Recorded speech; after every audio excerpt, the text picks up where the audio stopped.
dan juga pada peserta, supaya melalui seminar ini Tuhan, semakin bertambah-tambah pengetahuan kami tentang adat budaya Ulos Batak, dan juga semakin memuliakan nama Tuhan.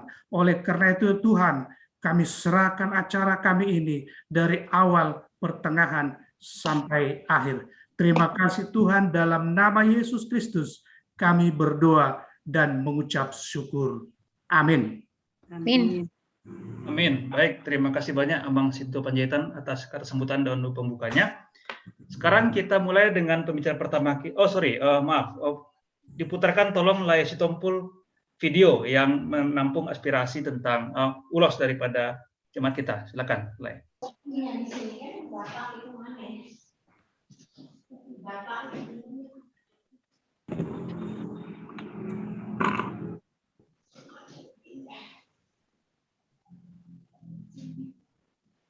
Oh, iya.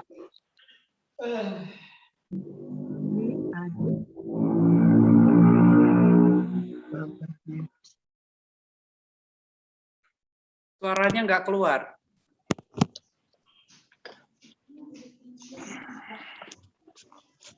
Ya, Iya. ada suaranya.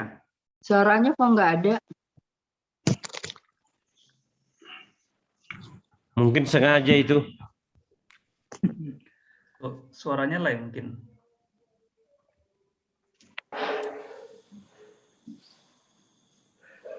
Suara kok nggak keluar?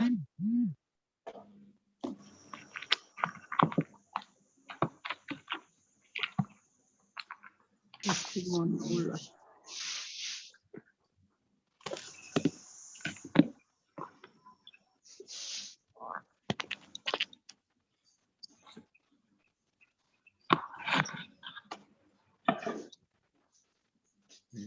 Ya, mohon maaf Inang, tadi pas persiapan lancar, ini jadi macet.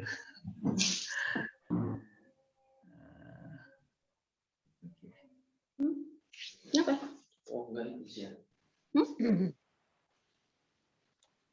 Hilang gua. Share ini. Suara. Nggak ada suara. Iya, nggak ada suara. Wah, Suara hilang. Baik, mungkin kita tunda dulu pemutaran videonya. Setelah nanti materi tengah-tengah, mungkin kalau Lay Abang Sitompul sudah bisa memastikan teknik pemutaran sudah oke, kita bisa sisipkan. Mungkin kita bisa jam ke pembicara pertama dulu ya, oleh Amang Torang Sitorus. Silakan Amang kalau menampilkan slide atau materinya. Horas. Ya, Horas. Ya, Ya, kedengeran ya. Kedengeran. Selamat malam untuk kita semua. Salam kenal. Saya Torang Sitorus. Saya pemilik galeri di Medan. Sudah 2 buku yang saya terbitkan. Kebetulan buku-bukunya belum dirilis ke publik. Jadi masih seputar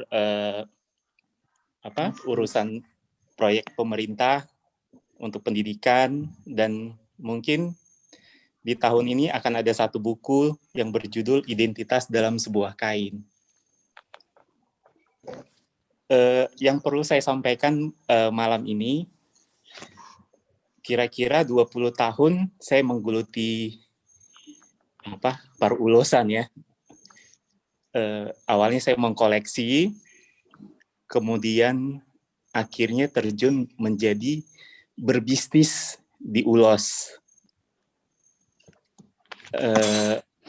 Dan ulos sekarang yang menghidupi saya.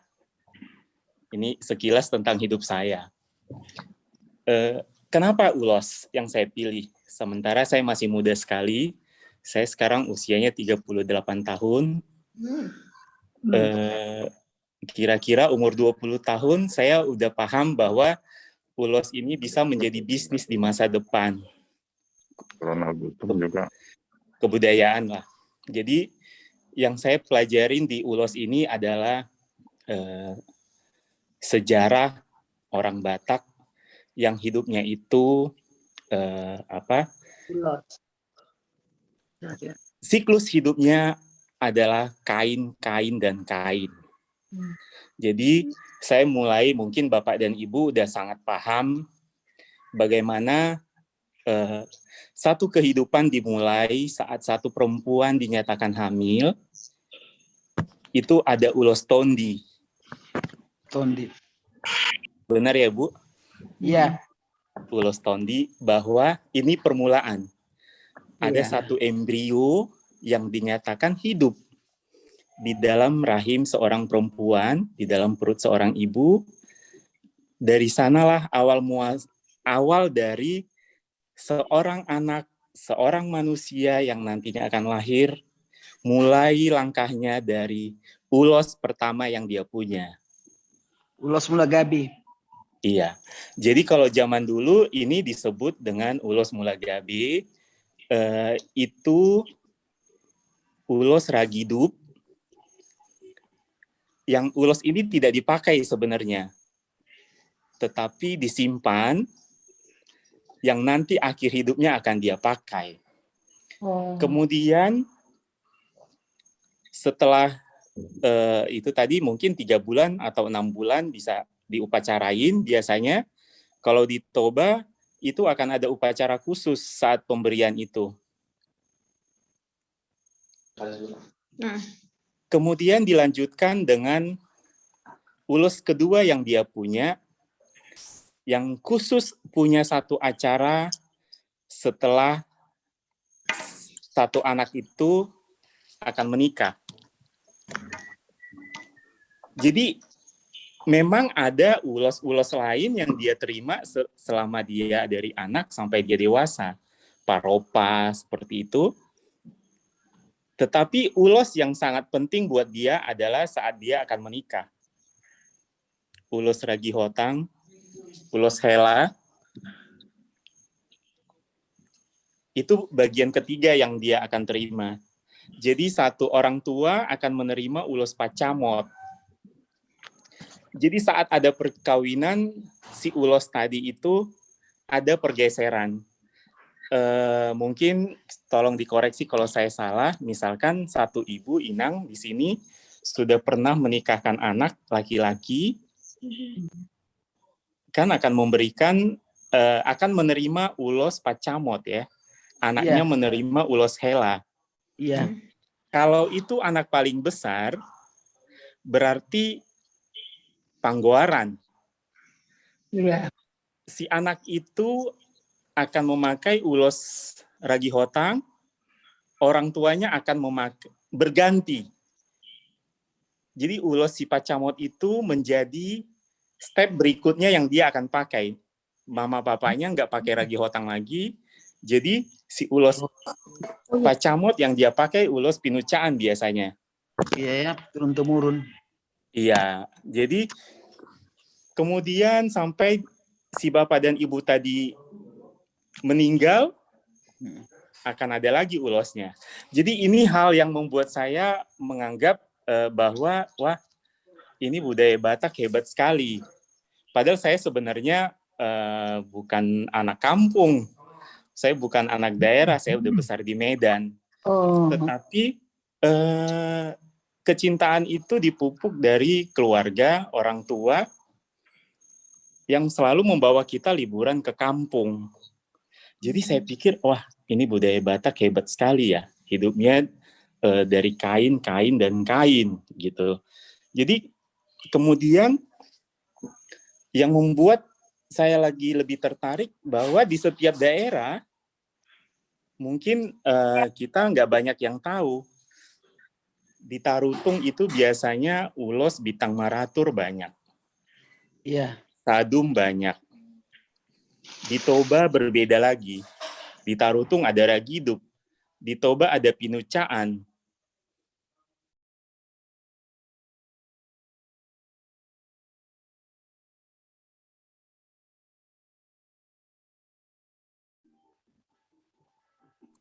Suaranya hilang. Mute. Hilang suara. Di mute. Iya, halo. Ya udah. Kedengeran? Oh ya. Ya udah.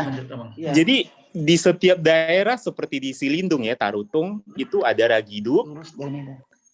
Di Toba tidak bisa menciptakan Ragidup. Di Toba ada pinucaan, di Tarutung nggak bisa ada pinucaan. Mereka nggak bisa bikin karena tekniknya berbeda-beda. Begitu juga di Samosir, kainnya beda lagi. Kebanyakan di sana sibolang atau kain-kain yang dianggap orang itu kain-kain kematian. Sementara sebenarnya bukan, nanti saya akan jelaskan. Hal inilah yang saya pikir membuat kenapa banyak orang menganggap bahwa kebudayaan Batak itu luar biasa. Banyak peneliti-peneliti asing yang menganggap ulos Batak ini luar biasa. Itu hanya ada di Toba, hanya ada di daerah Tanah Batak, bahwa siklus hidup itu sedemikian penting, ritual-ritual itu dilakukan bersamaan dengan sebuah upacara dan pemberian ulos. Jadi ya mungkin Bapak dan Ibu udah banyak yang tahu soal hal ini, saya hanya mengulang. Tetapi bagaimana membuat proses perempuan-perempuan Batak dianggap sebagai master wastra, dianggap sebagai seniman-seniman tenun, apa yang membuat sebuah tenun ulos ini penting dan berharga? Kalau di kita kolektor dibilang bahwa ini adalah masterpiece. Seperti pelukis yang banyak di Bandung, pematung yang banyak di Bandung, di Toba punya aset yang namanya penenun. Saya sudah berkeliling Indonesia, bahkan ke beberapa negara. Toba satu-satunya daerah di mana perempuan banyak sekali yang menghidupi keluarganya dari menenun. Jadi kalau zaman dulu, satu ulos antik yang pernah saya beli bisa dihargain 50-100 juta. Seperti pinucaan itu sekarang di pasaran antik itu bisa sampai 100 juta. Apa yang dinilai? Karena di selembar kain itu ada 5 proses menenun. Jadi ada satu desain yang direncanakan seorang ibu, sisinya harus berapa senti, tonga-tonganya harus berapa senti, kepalanya berapa senti. Jadi ada satu arsitek, ada satu desain yang ditentukan seorang ibu yang akan menikahkan anaknya, anak perempuannya, nanti akan dia sambung. Jadi kalau dulu kan kain bukan diperjualbelikan. Kain ditenun karena akan ada sebuah upacara yang akan dilaksanakan di depan. Jadi inilah yang dianggap para kolektor-kolektor asing, ini benda yang sangat penting, ini benda yang sangat mahal sekali. Jadi kalau sekarang kan sudah ada benang 100, kalau zaman dulu benar-benar bahan itu diambil dari alam, diambil dari sekeliling rumah, diambil dari hutan. Proses ini disebut marsiarabu. Jadi ada satu ritual yang dilakukan seorang perempuan sebelum menenun, mengumpulkan bahan, kapas, memintal, mengikat sampai mencelup. Dan ibu bisa percaya, selembar kain itu bisa dikerjakan 6-1 tahun, kain yang berjiwa. Jadi proses mangani, mangunggas, makulhul, marnonun. Proses ini bisa memakan waktu selama 1 tahun sampai terciptalah selembar kain yang istimewa. Jadi biasanya proses ini dilakukan di sela-sela kegiatan sehari-hari. Dilakukan di sela-sela mungkin setelah panen, sambil menunggu menjemur beras, menjemur padi, ya inilah yang dilakukan di sekeliling rumah biasanya.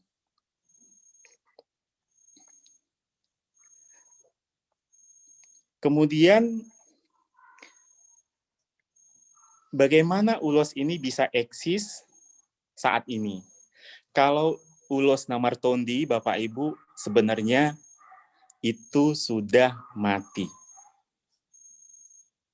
Ulos Namartondi, ulos yang berjiwa itu sebenarnya sudah tidak ada. Karena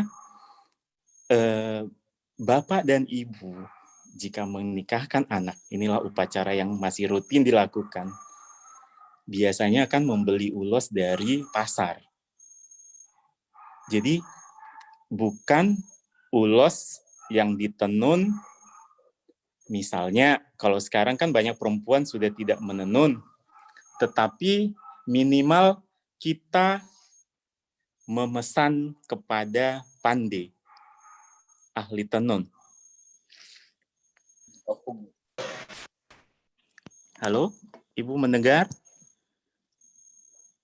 Iya, mendengar. Iya, iya mendengar. Iya. Iya, jadi inilah yang saya amati terjadi pergeseran karena sekarang segalanya sudah dianggap praktis, sekarang sudah dianggap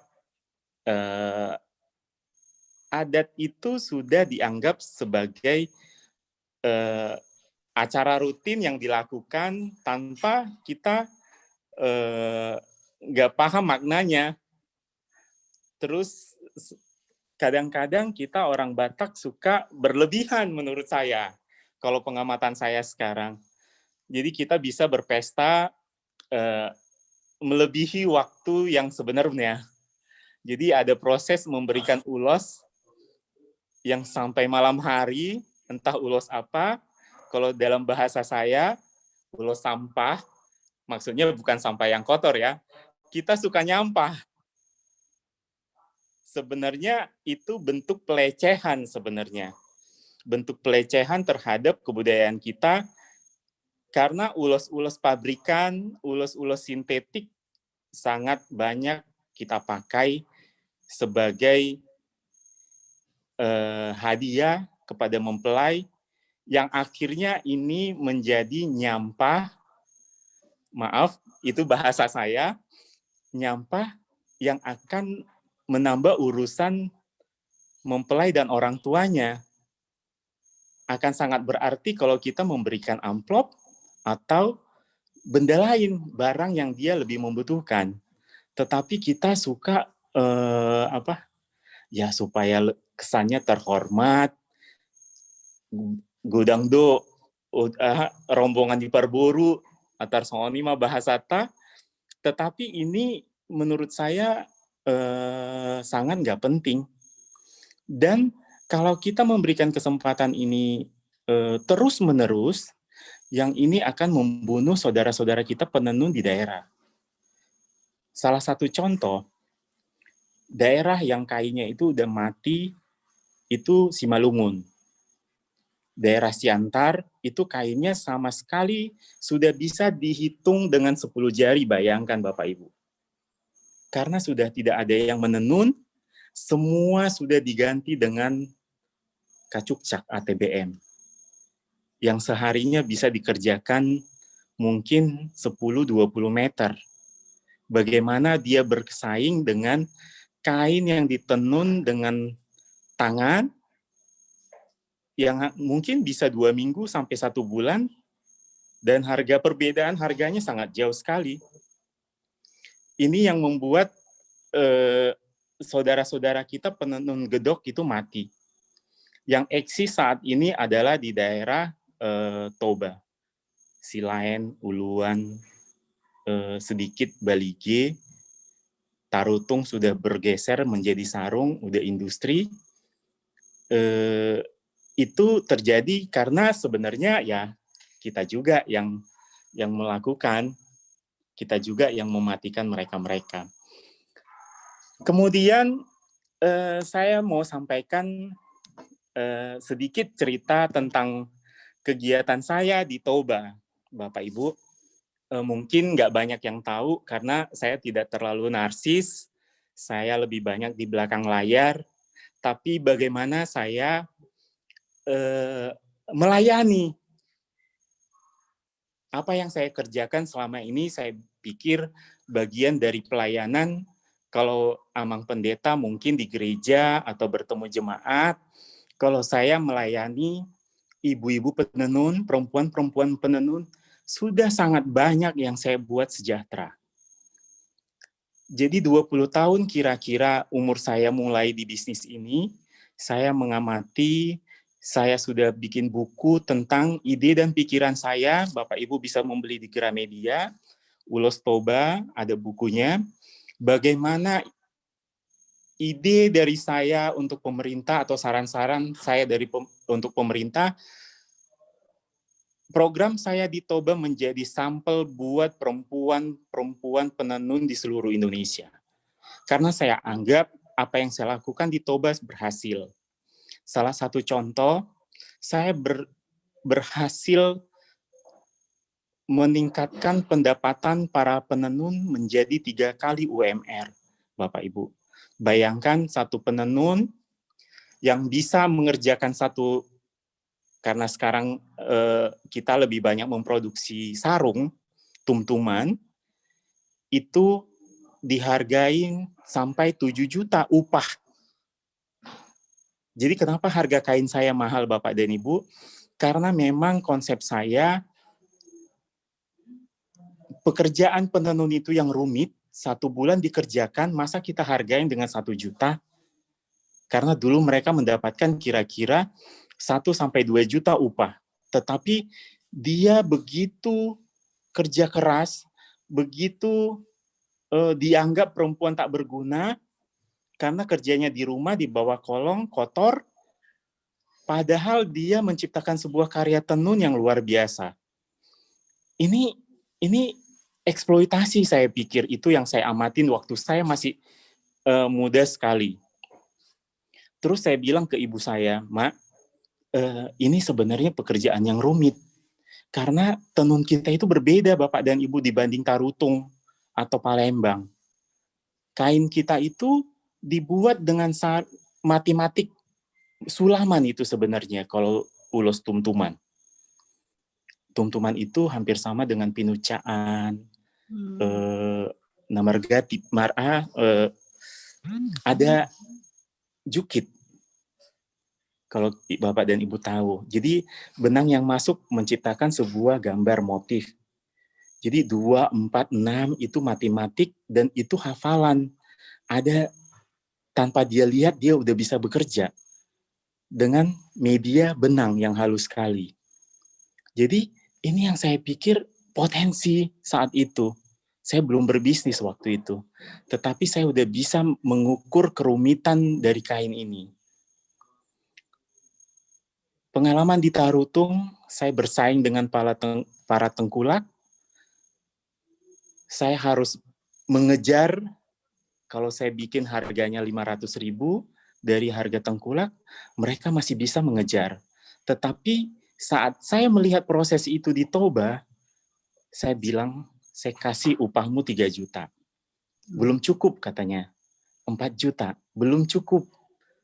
Kau pantas dibayar 7 juta. Saya bayar mereka 7 juta sehingga para pesaing tengkulak-tengkulak ini nggak bisa mengejar harga itu. Dan siapa yang membeli kain-kain mereka, Bapak dan Ibu? Target pasar saya bukan orang Batak saat itu. Jadi kain-kain itu dibeli atau saya pasarkan di Jakarta untuk pasar menengah ke atas.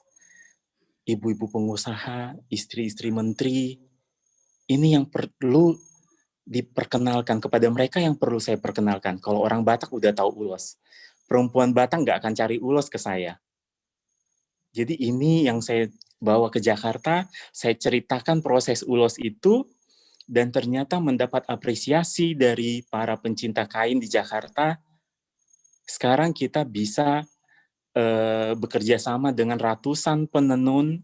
Sudah pasti saya jamin mereka sejahtera ikut saya, karena untuk saat ini selain bekerja pakai hati, mereka juga membutuhkan uang untuk keluarganya. Jadi ini yang saya bawa, cerita-cerita ini yang saya bawa ke Jakarta, bekerja sama dengan para desainer, bekerja sama dengan para penulis majalah. Saat ini Inang, Bapak dan Ibu, kain ini menjadi buruan para pencinta kain. Saya mau bercerita sedikit, kita mendapat 1,5 miliar dalam 2 bulan untuk penjualan. Dan semua ini kira-kira 1,3 miliar tertransfer setiap bulan kepada penenun. Pembelinya nomor 1 Jakarta, nomor 2 Bandung, baru Medan, Batam dan Pekanbaru.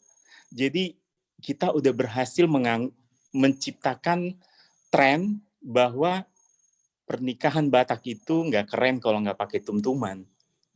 Jadi ini yang kita bawa sekarang, kain-kainnya sudah bisa ditemukan di pasar-pasar karena nggak semua penenun yang setia ikut kita. Ada yang sudah menggunakan sosial media, ada yang memang mau mandiri. Semua ini kita lepas.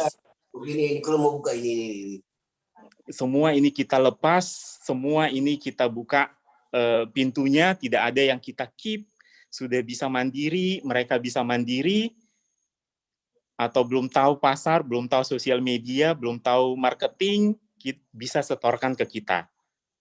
Jadi ini yang kita kembangkan, ini juga menurut saya bagian dari pelayanan, cuman ya gayanya berbeda, kita lewat karya tenun. Kain-kain yang salah, 5 menit, Amang ya, tinggal 5 menit. Oke.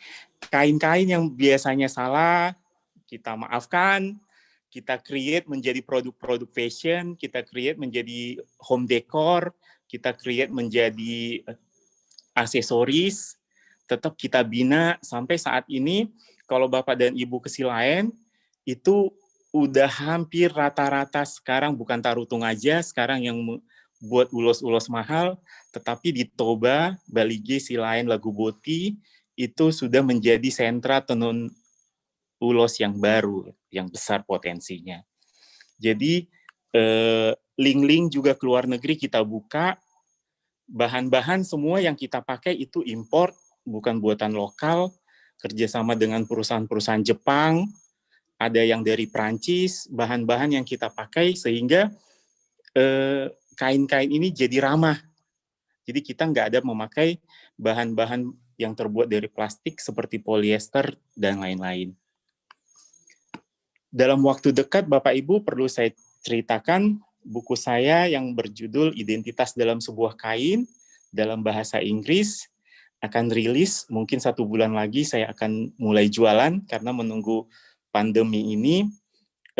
Lama sekali, sudah terlalu lama buku ini di hold. Saya kerjakan selama 5 tahun, saya danain sendiri. Juga tahun lalu kita dapat penghargaan dari UNESCO untuk ulos Harungguan. Kalau Bapak dan Ibu pernah mendengar di Muara ada ulos Harungguan, kita yang mencoba mengembangkan lagi di sana dengan pewarnaan alam, dan kain-kain itu saat ini sudah ada di pasar. Sekian, mungkin nanti Bapak Moderator akan membuka pertanyaan. Mulai, Pak. Baik, terima kasih Amang Torang. Terus mungkin kita bisa applause. Pertanyaan nanti bagian akhir setelah materi yang disampaikan oleh Pendeta Simanjuntak. Nah, untuk pemateri berikut yaitu Amang Monar Pardede, sudah bisa present, Amang? Silahkan.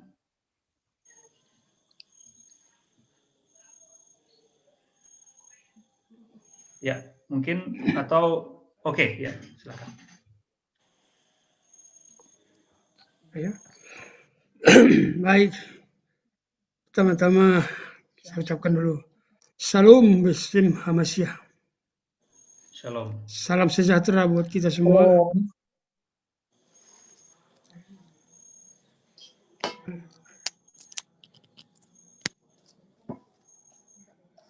Tolong dibuka materinya, Pak.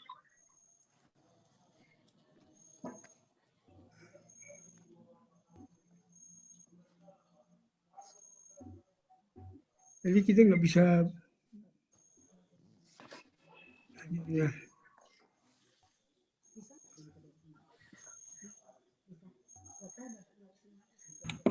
Saya gimana caranya? Itu sudah share screen, Amang? Sudah jalan? Silakan. Gitu. Di stop share aja katanya. Dari sini aja. Oke, oke. Ya, kan suara apa yang dimute? Oh ya. Ya mati. Terus ini. Baik. Selamat malam untuk kita semua. Saya akan mulai dengan salam khas orang Batak ya. Parhorasan marihita sesude. Nggak bisa. Ya kah? Udah kah? Suara? Horas sama Suara. Ada suara ya? Sudah ya? Ada, Amang. Silakan, Amang. Baik.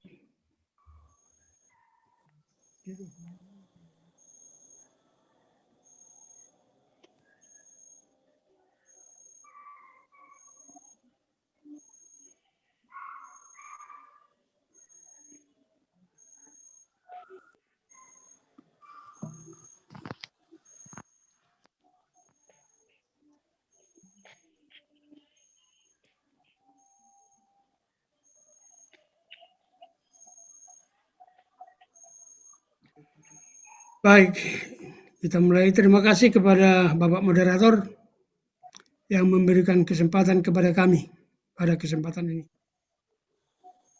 Terima kasih juga kepada Bapak Pendeta Resort HKBP Marta Dinata Bandung, karena berinisiatif untuk membuat acara ini untuk lebih memperkenalkan adat Batak, khususnya ulos Batak kepada khususnya generasi muda yang ada di Bandung dan sekitarnya. Karena menurut saya sebagian anak-anak muda sekarang boleh dikatakan sudah seolah-olah tidak memahami ulos itu lagi.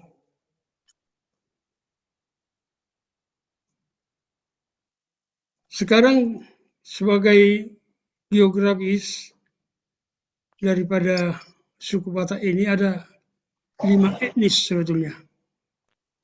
Etnis Batak Toba, Batak Simalungun, Batak Karo, Batak Pakpak, dan Batak Dairi, Batak Angkola, Batak Mandailing.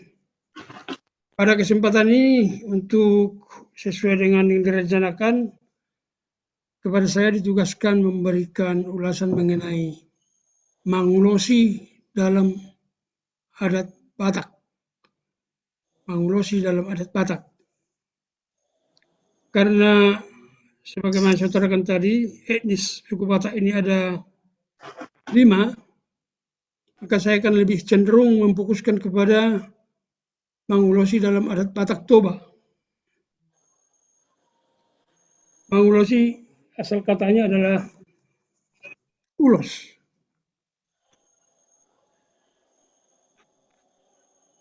Mengapa Mangulos itu penting dan melekat pada adat Batak?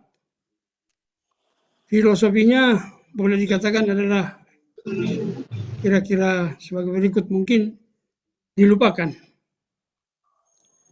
Filosofinya adalah bahwa orang Batak ini cenderung tinggal di daerah pegunungan yang berudara dingin, berhawa dingin, sangat dingin. Sehingga orang Batak dulu untuk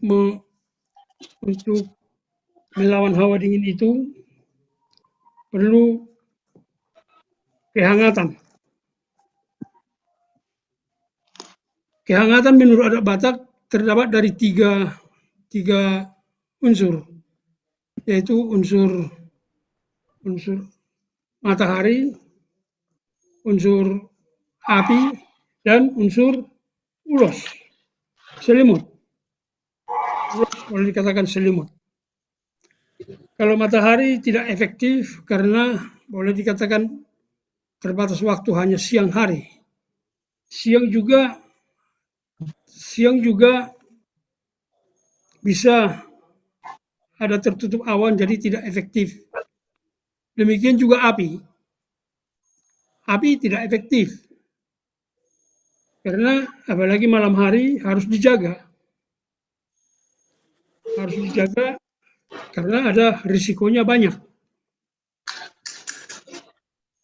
Jadi salah satu yang paling bagi adalah mengenai ulos. Selimut, yang bisa dikatakan selimut. Untuk melawan dingin ini, terdorong oleh hawa dingin, cuaca inilah yang mendorong orang tua kita, orang Batak, merajuk selembar kain dulu ya, merajuk selembar kain spesial sebagai sarung, selendang, ulos yang diberikan kepada yang disenanginya waktu itu.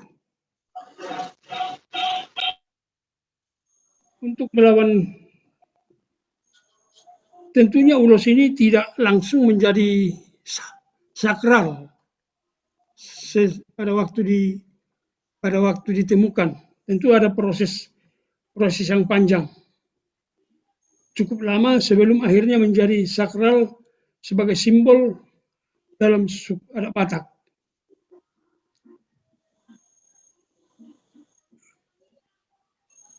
Itulah sebabnya sesuai dengan perkembangan waktu, maka ulos ini diadakan sebagai suatu yang sakral dalam memberikan hadiah.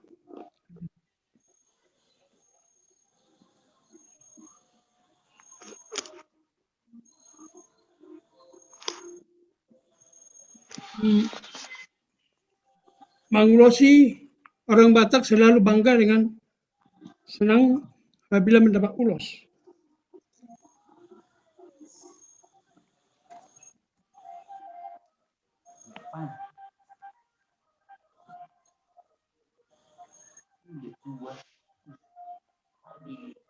Di kota-kota besar, kenapa orang Batak senang kepada ulos? Senang, las rohana.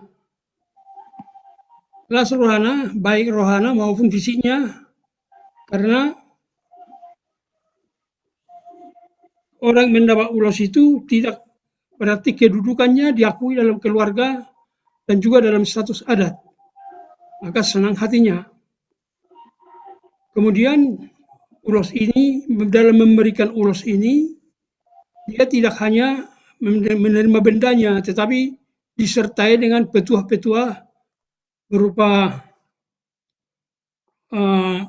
upama atau upasa yang berupa doa permintaan kepada Tuhan Yang Maha Kuasa agar diberikan kesehatan dan kesehatan lah. Kemudian dalam memberikan ulos dan menerima ulos ini ada syaratnya tertentu. Tidak semua orang dapat memberikan ulos dan dapat menerima ulos dalam acara adat. Pertama syaratnya adalah bahwa dia orang yang sudah menikah itu yang bisa memberikan ulos. Kedudukannya lebih tinggi daripada yang menerima ulos. Kedudukan pemberi harus lebih tinggi dari penerima ulos. Namanya bapak kepada anak, hula-hula kepada berenya atau tulangnya. Jadi yang menerima juga harus tertentu, tidak bisa sembarang, apalagi terutama dalam acara perkawinan. Yang dikatakan pamarai harus pemarai yang menerima. Si jalobara harus si jalobara yang menerima, dan juga yang memberikan juga si pamarai harus sesuai dengan dari pihak perboru. Jadi persyaratan ini sangat penting dalam pemberian ulos.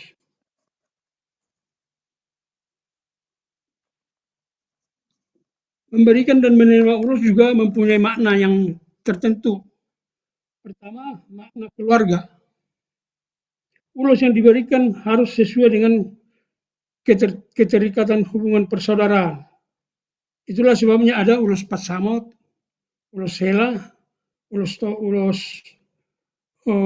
Pamarai, ulos Simolo. Kemudian ada makna kehangatan, yaitu untuk memberikan kesenangan dan untuk menunjukkan kasih sayang. Kemudian hubungan relasi.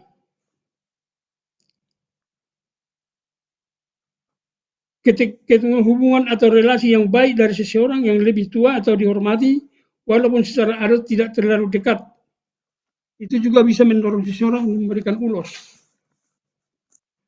Kemudian makna konteks. Konteks di mana dan pada waktu kapan ulos itu akan diberikan. Namanya pada waktu perkawinan, pada waktu kematian, pada waktu makarwani, pada waktu Mapabusurboruna, itulah konteks pemberian. Juga menghormati dan memberikan kasih sayang. Pemberian ulos kepada baru itu adalah menunjukkan kasih sayang kepada anak barunya dan juga kepada yang diberikan. Memberikan berkat dan doa serta harapan dan motivasi. Itu berhubungan dengan umpama-umpama atau upasa-upasa yang diberikan pada waktu memberikan ulos itu. Acara pemberian ulos yang kuat dalam acara Batak itu ada dua konteks, yaitu pertama pada waktu perkawinan dan juga orang-orang pada waktu kematian. Itulah acara adat yang marhaduhuan katanya di orang Batak itu. Pada waktu perkawinan, kita bahas dulu mengenai perkawinan, itu ada yang dinamakan Suhinya Pangnaupat. Suhinya Pangnaupat ini harus jelas. Itulah yang merupakan saksi-saksi dalam perkawinan dalam keluarga. Suhina Pangnaupat dalam pihak boru dan juga dalam pihak paranak ada. Jadi yang menerima ulos pada waktu perkawinan itu wajib adalah satu orang tua daripada laki-laki yang disebut sebagai ulos Patcamat. Ulos Patcamat. Itu jenisnya juga tertentu. Tidak boleh sembarang diberikan ulos Patcamat. Seperti yang tadi kita dengar dari Mang Sitorus, itu harus pinucaan kalau di Batak. Pada waktu memberikan ulos Patcamat juga tidak sembarang, harus ada memberikan petuah-petuah dengan permintaan kepada orang tua daripada laki-laki, pengantin pria, supaya dengan baik merawat dan mendidik borunya supaya menjadi parmain yang bagus dalam keluarga. Ulos Patcamat, ulos Pamarai juga demikian. Pada waktu memberikan Pamarai itu yang memberikan dari pihak sana harus sejalobara. Jadi tertentu siapa yang menerima, siapa yang memberikan.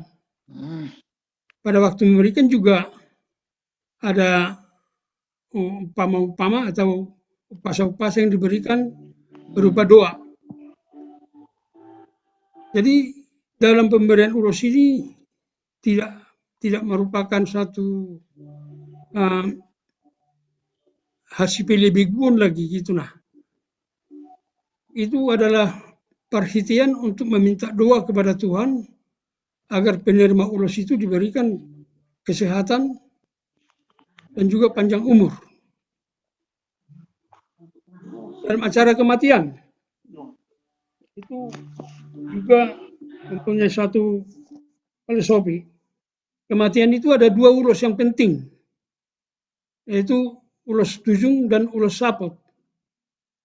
Ulos dalam adat Batak, Batak Toba khususnya, dalam adat Batak, Toba dan Samosir dan Habissaran agak berbeda mengenai siapa yang menerima ulos, siapa yang memberikan ulos tujung dan ulos saput ini.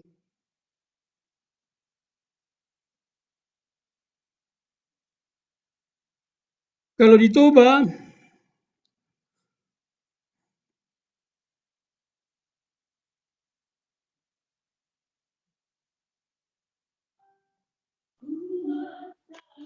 Toba, ulos pasamut dan ulos tujung diberikan oleh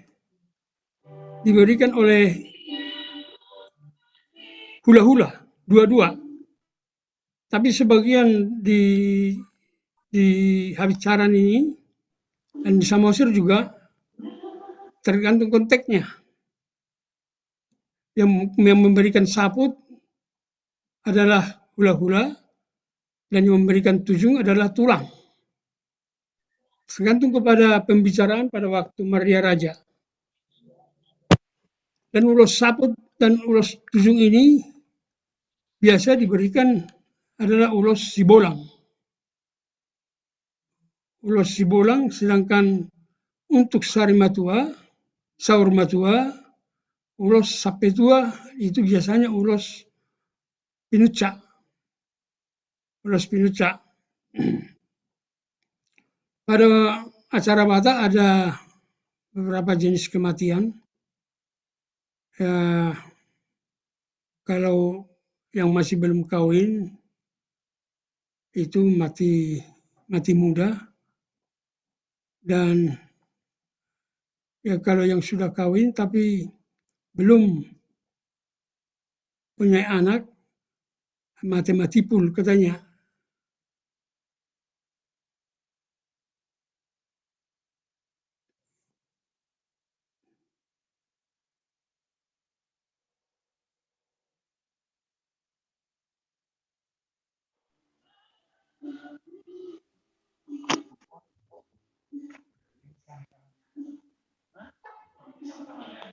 Kalau sudah mempunyai anak, tapi belum sudah kawin, tapi belum mempunyai anak, itu masih sari matua. Berarti masih ada yang harus ditanggungnya. Kemudian ada juga mati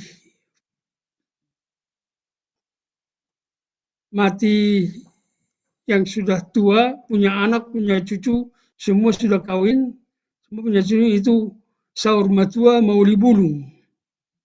Saur matua mauli bulung berarti tidak ada lagi tanggungan dan tidak ada yang mendahului dia dari anak-anaknya. Satu hal yang penting yang waktunya tinggal 3 menit. Yang saya utarakan sekarang adalah bahwa pemberian ulos itu sebetulnya jauh dari hasil lebih guon. Tapi merupakan suatu sarana untuk kita dapat minta doa kepada Tuhan agar diberikan kesehatan dan panjang umur kepada penerima ulos. Itu makanya diberikan pada umumnya ulos itu, pemberian ulos itu, ulos nahapal ini, ulos si Gajang Rabbu, supaya Gajang kita minta kepada Tuhan supaya panjang umur kalian dan banyak kesejahteraan. Tuhan selalu menolong. Itulah yang dapat kami sampaikan pada. Mungkin ada lagi acara-acara yang belum tidak mutlak dalam adat Batak itu, yaitu acara mulagabe, yaitu pabosron anak, pabosron boru pada waktu 7 bulan dalam kandungan. Disitulah orang tua daripada perempuan datang memberikan ulos dengan maksud supaya persalinannya nanti lancar. Kemudian ulos pada waktu acara Mekarwani, pada waktu lahir sudah 7 hari biasanya kalau di Toba diberikan, datang orang tua perempuan kepada keluarga yang baru lahir itu untuk memberikan doa. Ini biasa diberikan ulos paropa dengan harapan supaya anak itu hidup dengan sebermagodang agar tetap sehat dan menjadi anak yang berguna. Kemudian pada waktu baptisan juga sering diadakan acara adat dan memberikan ulos kepada anak yang baru baptis itu dengan harapan nama yang diberikan kepadanya itu bisa menjadi nama yang membawa kebahagiaan bagi dia dan juga bagi keluarga semuanya. Juga dalam acara memasuki rumah baru juga dan ulang tahun perkawinan, ulang tahun kelahiran, bisa dibikin ulos dalam acara-acara itu. Baik, itulah yang bisa kami sampaikan. Terakhir kali, kalau ada tamu-tamu yang penting, dapat diberikan ulos sebagai tamu kehormatan, sebagaimana waktu itu Pak Soeharto dan juga kepada Pak Jokowi bisa diberikan ulos menghormati. Demikian juga waktu datang Ratu Belanda ke Indonesia, harus kita memberikan ulos sebagai penghormatan, tanda kasih sayang kepada beliau-beliau. Mardaka mabaringin di mual pulau datu, horas to dimaringin, firma to di matubu. Sa disuruh sa pengertian, sa maito mengurus di sa matu panggawian. Demikian dapat kami sampaikan. Ya, terima kasih Amang Pardede atas informasi dan prestasi yang sangat informatif. Baik, sekarang kita lanjut ke pembicara berikutnya, yaitu Inang Dr. Diana Buru Simanjuntak. Silakan, waktu dan kesempatan dipersilakan.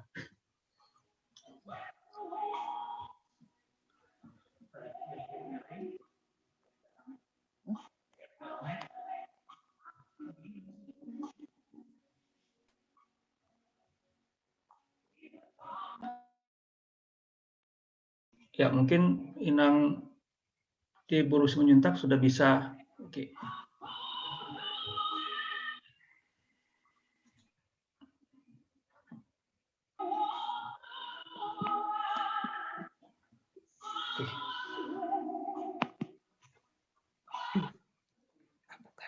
Materinya. Baik, selamat malam Amang Inang. Shalom bagi kita semua. Shalom. Shalom. Ya, mohon maaf ada gangguan teknis sehingga ada sedikit gangguan. Tadi kami udah sempat masing-masing punya alat komunikasi sendiri-sendiri, tapi karena ada gangguan teknis sedikit ya, mohon maaf. Tapi apakah sudah terbaca, Amang Moderator? Terbaca, Inang. Ya, baik, terima kasih. Apakah suara saya sudah cukup? Cukup jelas. Ya. Saya ucapkan terima kasih kepada Amang Pendeta, Amang Situa Panjaitan yang menyemangati kami melakukan kegiatan ini. Dan tidak kalah pentingnya kepada Ito Torang Sitorus, terima kasih loh Ito, jauh-jauh dari Medan bisa join dalam kegiatan malam ini. Kehadiran Ito semoga menyemangati Naposo, bahwa saya salut sekali Ito sebagai Naposo memberi perhatian besar terhadap perkembangan perulosan halak kita ini. Terima kasih sekali lagi Ito ya. Ya, baik. Peserta webinar yang saya kasihi, mungkin kurang lengkap, terutama kepada Naposo, jika kita tidak melihat landasan ilmiahnya mengenai ulos ini ada nggak sih gitu, mungkin ya. Jangan-jangan ini cuma tradisi tapi nggak bisa dipertanggungjawabkan nih secara ilmiah. Tuakan Naposon perlu duakan ilmiah. Jadi inarohaku ikon leano do tuakana poson, ada nggak sih landasan ilmiahnya mengulosi ini? Kita lihat dari 3 sebenarnya, dari 3 sisi, dari bidang keilmuan komunikasi, budaya, dan sosial, dari sosiologi. Tapi saya lebih banyak menyorotinya dari ilmu komunikasi, tetapi juga dari budaya dan sosial. Saya melihat di sini ulos dan mangulosi, ya. Nah, mungkin perlu kita sadari atau juga selama ini dilakukan tapi kurang disadari bahwa kita ini sebenarnya disebut sebagai homo symbolicum. Apa itu homo symbolicum? Homo symbolicum, asa ilmiah saotik, ya. Didoakan nama lo, orang pintar bilang manusia itu sebagai makhluk sosial dia nggak bisa lepas dari kehidupan sesamanya. Begitu masa pandemi kita nggak bisa tatap muka, aduh hilang banget pertemanan kita secara langsung. Berarti kita sangat butuh orang lain.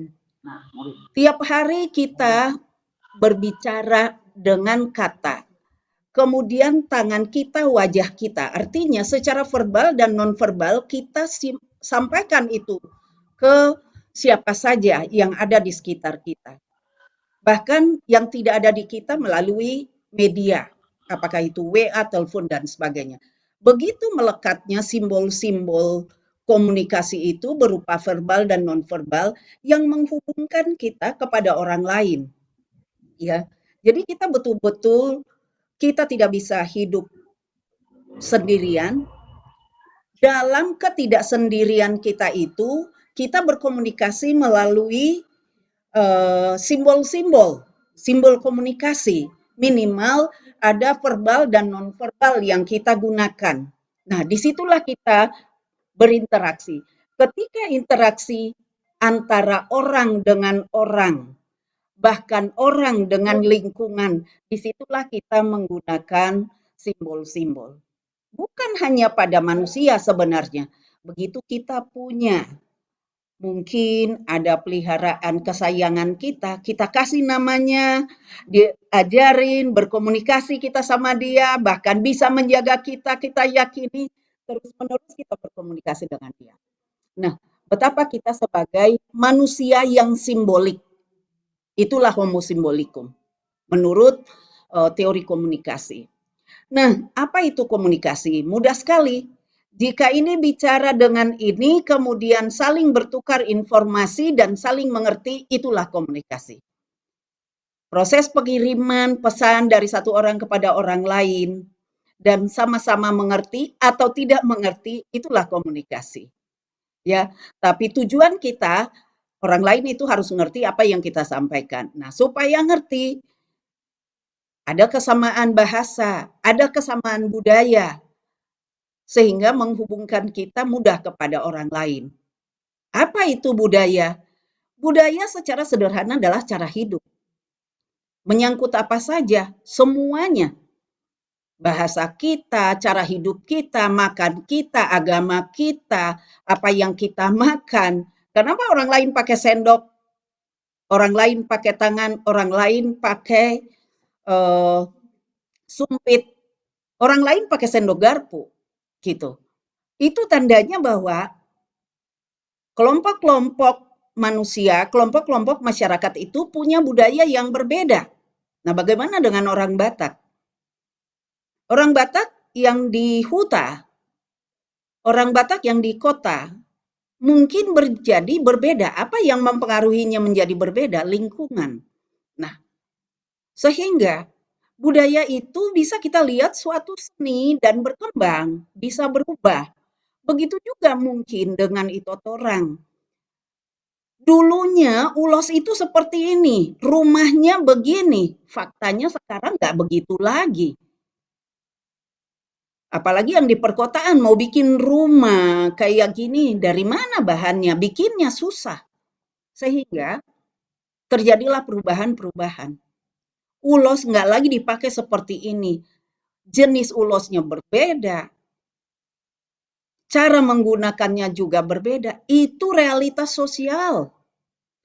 Orang di hutan bawa beras begini, di kota karena rambutnya disasak, takut lepes, diginiin. Terjadikah perubahan makna? Terjadi itu orang. Daksana beborasi di Simajujung. Tapi ini fakta, ini realitas. Apakah kita bisa mengubah orang? Sulit. Hanya kesadaran. Seperti itu bilang. Oh, kayaknya ada degradasi. Nilai-nilai ini terjadi memang. Dan budaya itu faktanya seperti itu. COVID aja bisa merubah peradaban. Kita nggak pakai masker jadi pakai masker. Coba kalau bukan karena COVID, pakai masker kita dang maradat toinang, buka jua masker mia sama katai. Tapi ada satu perubahan, begitu juga budaya ini.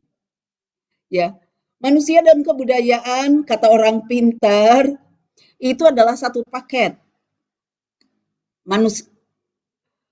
Budaya adalah komunikasi, komunikasi adalah budaya. Seperti dua sisi mata uang yang tidak dapat dipisahkan. Kenapa demikian? Orang Batak ketika bicara, maka bahasanya adalah bahasa Batak. Dia berkomunikasi dengan bahasa Batak, dengan dialek Batak, dengan baju seperti yang saya pakai ini. Kalau saya ingin menunjukkan bahwa saya etnik Batak, sehingga cara berpakaian saya, apa yang saya pakai, dialek saya, hora samang, hora sinang. Nah, itulah cara orang Batak. Nah, dalam konteks yang lebih besar, kita bicara tentang ulos, nanti kita lihat bagaimana budaya adalah komunikasi, komunikasi adalah budaya. Kita lihat dalam mengulos yang di ulosnya ulos Batak, bahasanya bahasa Batak, upasanya upasa Batak, nama ngalehun berbaju Batak, nama menerima berbaju Batak. Nggak ada yang pakai daster. Nah, itulah apa yang dikomunikasikan adalah budaya, cara mengkomunikasikannya juga dilatar belakangi budaya. Jadi adik-adik Naposo, sedikit inilah ilmiahnya, ada landasan ilmiahnya. Bahwa terjadi evolusi budaya itu orang akan Naposo, iya. Alat makan orang Batak, kalau kita lihat dari budaya, dulu itu pakai sapa. Jadi jangan dikira orang Batak sekarang kita kalau melihat orang Sunda makan ngariung itu yang disebut dengan ngaliwet, dengan daun pandan makan bersama, makan rame-rame, satu kelompok. Orang Batak dulu begini makannya, pakai sapa. Ini alat makannya. Agak besar ini, sebesar nyiru. Kemudian berkembang. Mungkin Naposo, nggak tahu itu orang, itu Haryanto, yang lain, Inang, Amang, peserta. Pernahkah melihat di Bonapasogit, kalau ada pesta, makannya pakai aduri, nyiru kecil, segi 4. Ya, karena ini nggak dicuci, cuma diketuk-ketukan gitu aja, kalau habis pesta udah disimpan. Gitu. Ya begitulah waktu itu. Ada juga piring kaleng. Berikutnya porselen, karena berarti ini porselen ini kalau kita baca di bawahnya made in China. Nah, berarti kita dipengaruhi juga oleh budaya. Nah, itulah perkembangan, itulah evolusi budaya. Ya. Begitu ini mulai hilang, makin jauh, kita berputar lagi. Banyak ini itu Amang, Inang mencari sapa sekarang ini setelah terjadi makan bersama ngariung, makan secara kolektif gitu. Nah, jadi siklusnya itu begitu. Kalau ini lagi tren, cari. Kalau udah nggak tren, cari lagi. Nah, saya merasa ulos juga demikian. Sehingga berkembanglah bisnisnya itu orang, ulos dan kain tenun bermotif ulos. Ya kan itu ya? Sehingga di mana kita memelihara nilai-nilai ulos sedapat mungkin tidak hilang begitu saja, tapi ulos menjadi fashion yang trendy, yang unik, bisa mendunia, juga disediakan dengan motif-motif yang tidak marhadohoan, kalau kata Amang Bonar tadi, yang tidak resmi, yang tidak punya makna tinggi dan sakral. Itulah sebaiknya yang kita pakai. Itu sebabnya, apakah sekedar ikut-ikut, misalnya masyarakat menggunakan ulos, bisa jadi iya. Tapi apakah ada kesungkanan menggunakan ulos ragidup menjadi pakaian? Karena di sana ada makna, simbol. Ya. Kemudian bagaimana dengan ulos sibolang tadi yang dimaknai sebagai ulos duka cita? Itu kembali pada pilihan masing-masing. Ya. Ini evolusi keragaman dan peruntukan ulos. Yang marhadohoan itu untuk perkawinan dan kematian. Yang lainnya juga boleh dipakai gitu. Nah, yang tidak marhadohoan itulah yang mungkin kita bisa pakai. Atau yang sudah kain tenun yang dimiripkan. Seperti ulos gitu. Jadi seperti ini. Salahkah? Saya yakin itu orang tadi udah jelaskan. Kenapa fashion show-nya itu orang itu mendunia. Ya. Peminatnya sangat banyak. Produk-produk itot orang itu di itot orangnya itu menyenangkan sebagai karya seni, terus pengguna juga senang. Dan sedapat mungkin kita tidak menyalahi makna yang tersimpan tadi. Jadi kalau menurut saya kain tenun ulos itu yang dipakai oke-oke aja. Tapi kalau ulos yang murninya yang tadi itot orang katakan masih ditamiakon uloson, ya janganlah dibuat menjadi sesuatu yang kurang bermakna. Mari kita hargai mana ulos marhadohoan, mana yang kita bisa pakai untuk fashion. Saya berpikir seperti itu, makna-makna itu. Karena kalau kita lihat, ini mungkin saya pas saja, ada 4 teori dari komunikasi yang sangat melekat jika kita memahami ulos. Ada yang disebut dengan teori interaksi simbolik, kemudian ada fungsi komunikasi, ada semiotika, dan ada pola komunikasi. Nah, bagaimana interaksi simbolik dalam mengulosi? Disadari atau tidak, direncanakan atau tidak, sebenarnya semua orang Batak sudah menerapkan teori ini. Bahwa kehidupan sosial orang Batak itu selalu ada latar belakangnya, ada orientasinya.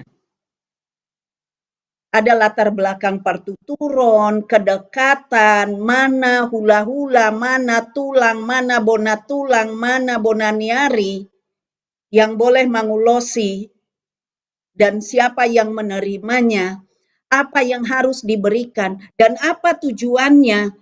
Karena teori ini mengatakan apa efek dari interaksi simbolik yang dilakukan. Jadi bukan tidak bertujuan mengulosi itu. Tujuannya adalah, Amang Bonar tadi mengatakan, palas roha. Majalo tutuhani pasu-pasu. Tulangnya datang pada waktu hari besarnya mendoakan. Gitu. Asalas rohanin nani ulosanon, asagabe, asamamora, asastabasangap, rejeki, dan sebagainya. Efek relasi menunjukkan siapa ini yang mengulosi ke halayak.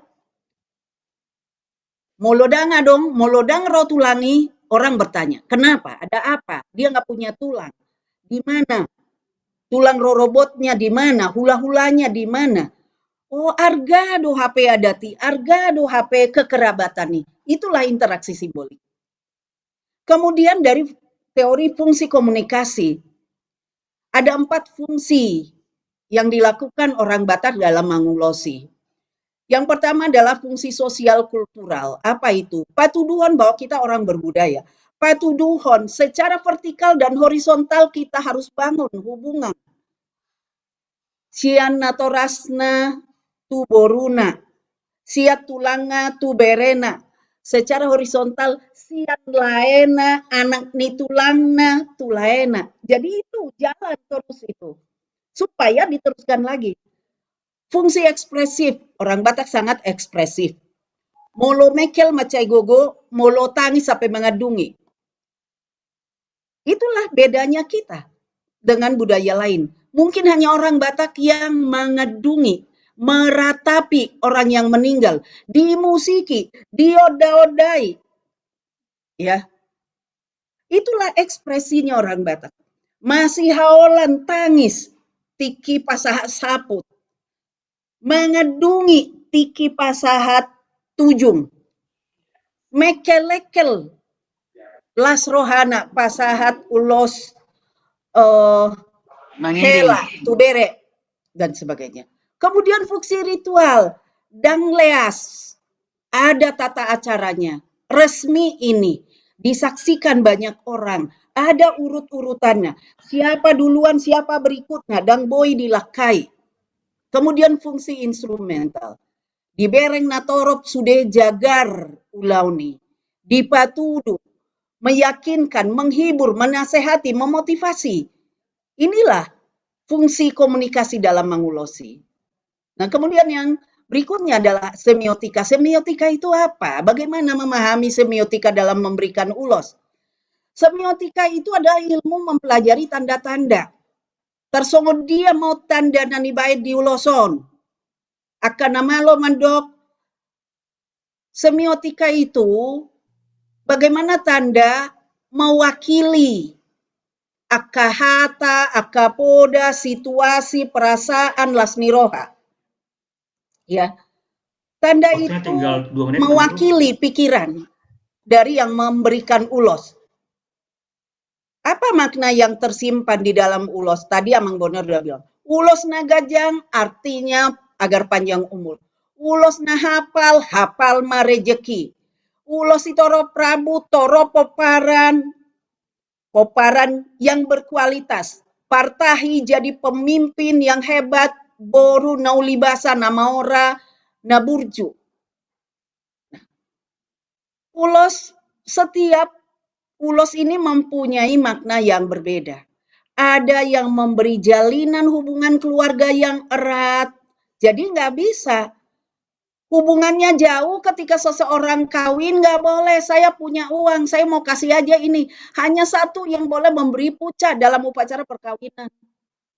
Nah, ini semua ada maknanya, ya, supaya saya bisa kejar semua terpenuhi. 2 menit lagi ya, Bapak moderator. Jadi Oke, ada Nambur, maknanya. Dia malas niroha, dia di sini nih ulos bintang maratur ini. Asa atur tubuhan anak, atur tubuhan boru, atur mapacamotan, atur nang hahipason. Hebat sekali orang Batak bisa menanamkan makna di dalam ulos sebagai tanda harapan-harapan. Ya. Kemudian fungsi komunikasi dalam mengulosi itu tadi sudah ini. Pola komunikasi. Orang Batak kalau dilihat ternyata IO yang tangguh. Dalam mengulosi nggak begitu saja. Semua terencana, semua terpola. Apa yang boleh dilakukan, apa yang tidak boleh dilakukan. Jadi pola komunikasi itu dikatakan sebagai gambaran dari seluruh proses menyelenggarakan suatu acara termasuk mengulosinya. Nggak boleh main salib. Ada aturannya. Siapa dulu, siapa berikutnya, siapa sampai selesai. Pada waktu ini mengatakan apa, nggak boleh diulang-ulang oleh apa yang pantas dikatakan tulang, ada yang pantas dikatakan oleh opungnya, dan sebagainya. Nah, kurang lebih seperti itu. Dalam penyelenggaraan ulaon, orang Batak itu sudah sangat terbiasa. Itu sebabnya selalu ada mertonggo raja, ada meria raja, ada pembagian tugas, ada boru parhobas, ya, dan sebagainya. Jadi pola komunikasi orang Batak dalam penyelenggaraan pesta termasuk mengulosi itu sangat melekat dengan pola komunikasi. Ya. Nah, kenapa demikian? Dengan pola komunikasi maka dapat menggambarkan suasana komunikasi sesuai dengan konteks. Songonoma molo di perkawinan, songonoma bolo di namoding, ada, sampai layoutnya pun ada. Ya, bagaimana setting komunikasi. Di dia maparhuduli tulang, hula-hula. Mungkin di budaya lain nggak ada, hanya orang Batak yang men-setting tempat tinggal pada waktu pesta, pada waktu ulaon duka cita. Ada pembagian tempat, pembagian peran. Nah, bagaimana tahapan? Rundown acara orang Batak sangat rapi. Siapa Raja Parhata, siapa protokol, ise mama dokata, tiap horong, itu ada. Lalu bahasa yang digunakan apa? Bahasa Batak. Paling diterjemahkan. Asa hatus gitu. Nah, begitulah 4 teori komunikasi yang sangat melekat dalam Mangulosi, sehingga adik-adik Naposo melihat bahwa jika kita memahami ulos bukan saja sebagai tradisi atau kebiasaan yang turun begitu saja, tapi ilmu budaya, ilmu sosial, ilmu komunikasi sangat melekat dalam Mangulosi ini. Semoga apa yang kami sampaikan memperkaya pemahaman adik-adik Naposo tentang webinar kita malam hari ini. Demikian yang saya dapat sampaikan. Terima kasih atas perhatian. Mohon maaf untuk hal yang kurang berkenan. Terima kasih, Amang moderator. Baik, terima kasih banyak Imenang Dr. Bu Rusma Junta atas prestasi yang informatif tentunya. Kita belajar banyak dari Inang ini. Nah, sekarang kita sampai pada pemateri terakhir yaitu Pendeta Resort, Pendeta Jesma Junta. Barangkali sudah bisa tampil, Amang. Oke, ya. Terima kasih, Amang. Oke, silakan. Coba membuat sisi saya sesederhana mungkin supaya banyak kita diskusi nanti ya. Ulos, jadi ulos itu adalah suatu budaya. Budaya itu berarti akal budi, pikiran. Jadi kebudayaan di dalamnya terkandung pengetahuan, kepercayaan, kesenian, moral, hukum, adat istiadat, dan kemampuan-kemampuan lain yang didapat seseorang sebagai anggota masyarakat. Jadi itu kebudayaan, itu ada pengetahuannya, kepercayaan, kesenian, dan moral. Saya akan membuatnya maksudnya tanggapan ulos terhadap yang dialami oleh HKBP. Ulos bagaimana itu sebenarnya perannya dan bagaimana sesungguhnya keberadaan ulos ini. HKBP memahami bahwa ulos itu adalah suatu budaya, kekayaan, dan HKBP melihat di tahun 90-an ada gelagat mau memunahkan budaya Batak. Tahun 80-an. Makanya ada ancaman itu, ada ancaman budaya Batak. Jadi ada ancaman kepunahan budaya Batak mulai tahun 90-an ke bawah. Itu sebabnya HKBP berperan untuk membentengi budaya ini jangan sampai hilang. Maka dibuat dia konvensi, ada yang dikonvensi tahun 96. Jadi konvensi tahun 96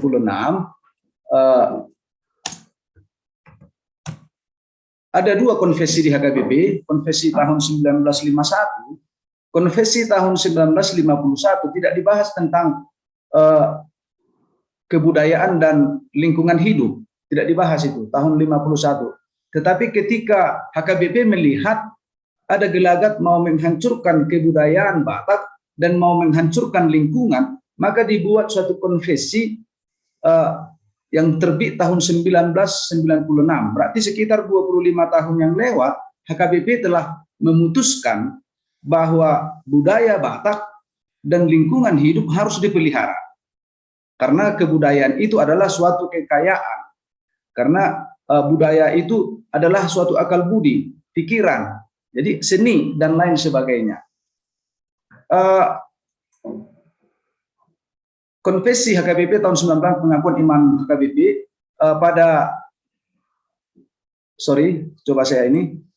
HKBP memiliki untuk membentengi HKBP ada 5 dokumennya. Ya, ada banyak sebenarnya, tapi yang paling terlihat yaitu Alkitab, Konvensi, RPP, buku ND, agenda, almanak, dan lain-lainnya. Bagi kalangan muda ini tidak dipahami dan ini tidak pernah di-share, sehingga memahami gereja itu, HKBP itu menonton. Sebenarnya HKBP itu adalah suatu gereja yang didasari oleh Alkitab, konvensi, atau kepercayaan, atau pengakuan imannya, dan RPP-nya, ada siasat gerejanya, ada buku ND-nya, nyanyiannya, ada agendanya. Makanya HKBP ketika bernyanyi ada agendanya, ada liturgisnya yang harus diikuti, tidak sembrono dia. Ada almanak hariannya, dan lain-lainnya. Jadi salah satu dokumen HKBP untuk memagari HKBP dan jemaatnya, dan bahkan seluruh lingkungan yang dikatakan orang Batak, maka ada ini konvensi salah satunya. Dan tahun 96 dibentuklah suatu konvensi untuk membentengi budaya dan lingkungan hidup. Jadi ada 17 pasal ini konvensi HKBP 1996, dan pasal 5 itu coba ya kita bayangkan, pasal 1 tentang Allah, pasal 2 tentang ini, pasal 3, ada 17 pasal. Dia di urutan kelima. Kenapa dia di urutan kelima? Karena sangat penting bahwa kebudayaan dan lingkungan hidup akan dirongrong oleh orang-orang tertentu. Dan itu terlihat sekarang. Bagaimana lingkungan hidup kita? Bagaimana keberadaan di Tanah Batak sekarang dengan lingkungan hidup? Adanya Indorayon dulunya, adanya sekarang pabrik-pabrik, dan banyak yang merusak lingkungan hidup. Bagaimana kepunahan budaya kita sekarang? Kebudayaan punah, secara khusus bahasa kita telah krisis. Banyak orang kalangan muda sekarang tidak tahu bahasa Batak. Yang dapat memelihara kebudayaan bahasanya adalah hanya 2 sekarang, yaitu Cina dan Israel, Yahudi. Orang Yahudi seketika dia lahir dan seketika dia bisa berbicara, ada 3 bahasa yang harus diajarkan.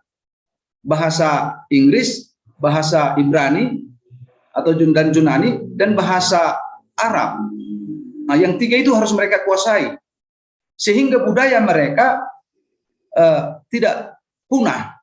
Anggo budaya tanwengkan, yang mudah-mudahan kita dapat berjuang untuk memelihara kebudayaan kita ini. Ulos juga, ulos ini budaya Batak, ada istiadat orang Batak. Tapi pada tahun-tahun yang lalu, ada sekitar 5 atau 10 tahun yang lalu, banyak orang yang mau merongrong ulos ini. Itu sebabnya tadi Amang Sitorus bergumul tentang itu. Alangkah gudang banyak orang yang mau memunahkan budaya itu. Karena dengan alasan itu kekafiran, dengan alasan hal-hal yang lain. Kita diperbudak oleh dosa, diperhamba oleh dosa. Bahkan dari kalangan pendeta karismatik, maaf kalau saya sebut namanya tidak usah saya sebut, dari kalangan pendeta-pendeta yang karismatik, ada beberapa orang yang benar-benar getol untuk memunahkan ulos. Dengan alasan itu tadi, bahwa ulos orang Batak itu adalah kekafiran. Kebudayaan orang Batak itu adalah mengandung hasifili gua. Itu dia. Padahal sebenarnya ulos itu sudah dipaparkan oleh para pembicara tadi, dan bahkan dari kita juga memahaminya. Ulos itu suatu budaya, suatu ada istiadat, suatu kebiasaan yang diciptakan oleh orang-orang Batak dan diberikan terus turun-temurun supaya budaya itu jangan hilang, kekayaan itu jangan hilang, kekayaan itu jangan punah.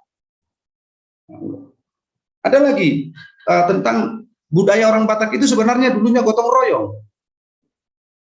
Budaya gotong royong ini juga sudah punah bagi kita, apalagi di perkotaan. Kalau di kampung masih ada itu. Dulu saya masih ingat itu Marsiada Pari. Itu gotong royong, apa? Saling membantu. Jadi di perkotaan ini sahame itu huton, gotong royongon di parsahu tahun, pungu parsahu tahun IP. Ya kalau nggak dikasih sosialnya, kalau nggak dikasih iurannya, nggak usah dihitung lagi itu, biar aja. Nah, kan itu. Sebenarnya budaya sosial, budaya gotong royong ini adalah budaya orang Batak yang telah ditanamkan oleh nenek moyang kita dahulu, supaya kita dapat hidup berdampingan, hidup saling tolong menolong. Makanya HKBP melihat itu, bahwa hidup saling tolong menolong telah ada juga orang yang merongrong itu. Bukan dari orang lain, bukan dari suku lain, tetapi dari suku Batak itu sendiri yang mencoba mau merongrong. Makanya HKBP dengan tegas dalam konvensinya, bagaimana kita memelihara kebudayaan dan lingkungan hidup. Kita mempercayai dan menyaksikan ini isinya. Allah menciptakan manusia dengan tempat tinggalnya dan tempatnya bekerja di dunia ini. Kejadian 2 ayat 15. Nanti saya cek. Nah, dialah yang memiliki semuanya, yang memberikan kehidupan bagi semua yang diciptakannya. Tempat manusia bekerja adalah daratan, lautan, langit, ruang angkasa. Allah memberikan kuasa kepada manusia untuk memelihara dunia ini dengan tanggung jawab penuh.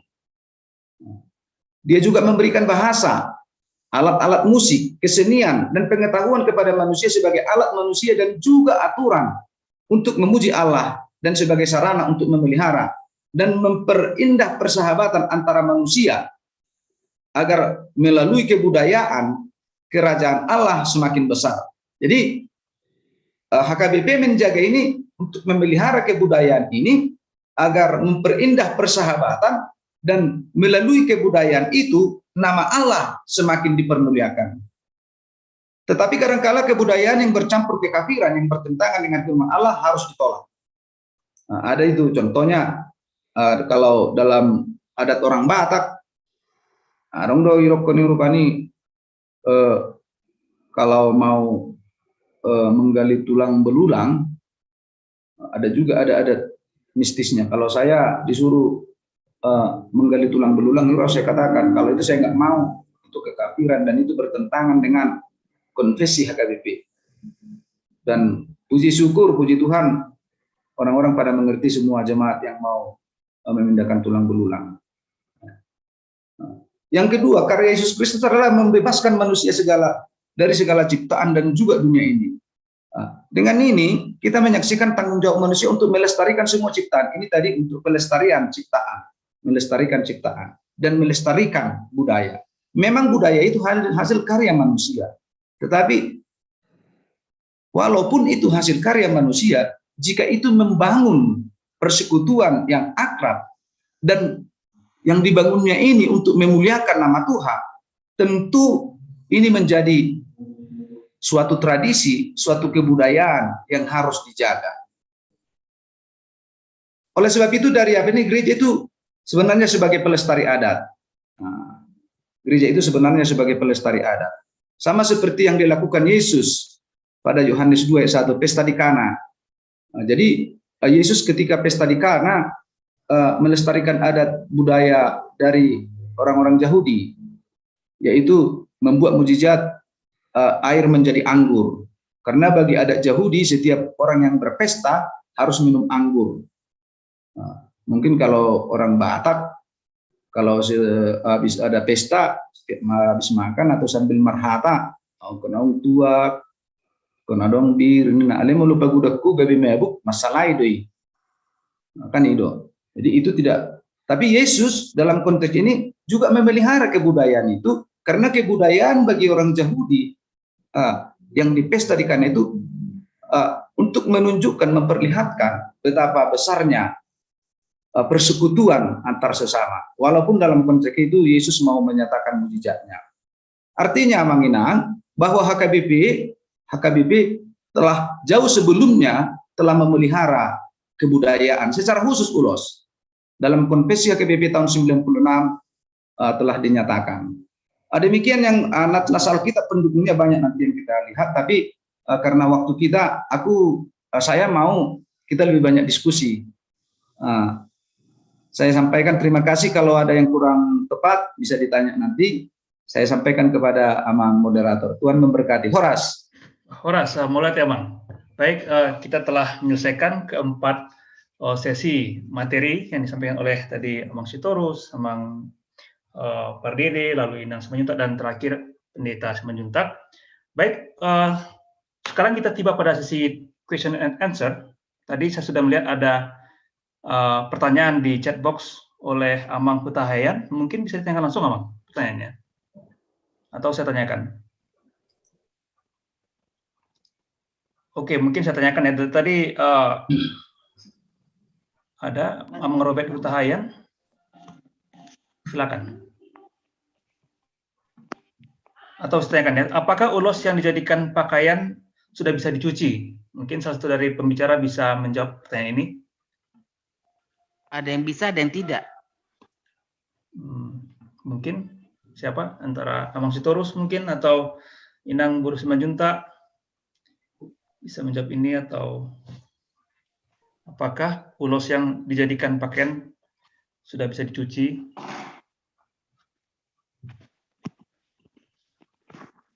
Mungkin menurut Amang Sitorus, mungkin bagaimana menurut?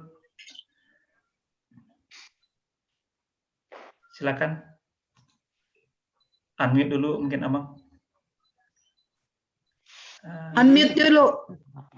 Mungkin untuk co-host semua pemateri di-unmute-kan saja. Oke, ya. Terima kasih. Silakan Amang.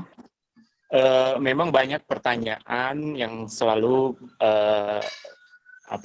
disampaikan ke kita bahwa apakah ulos yang menjadi pakaian bisa dicuci gitu. Jadi kalau kain di tempat kita, bagaimana kami menciptakan kain? Jadi kain yang kita ciptakan di Toba tadi yang saya ceritakan itu terbuat dari 100% serat alam.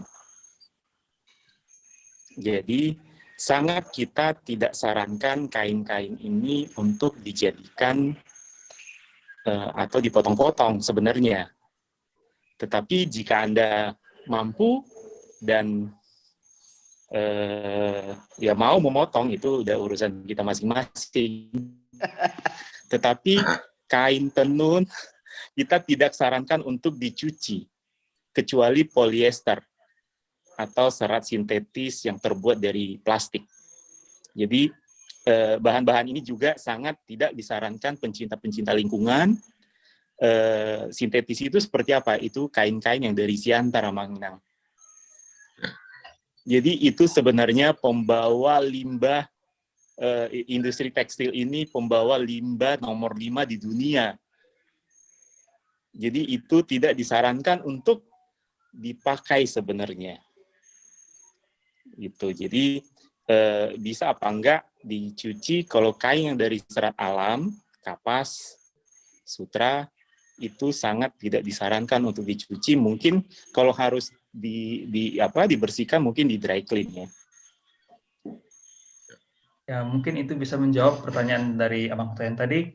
Di layar seperti ada 3 moderator.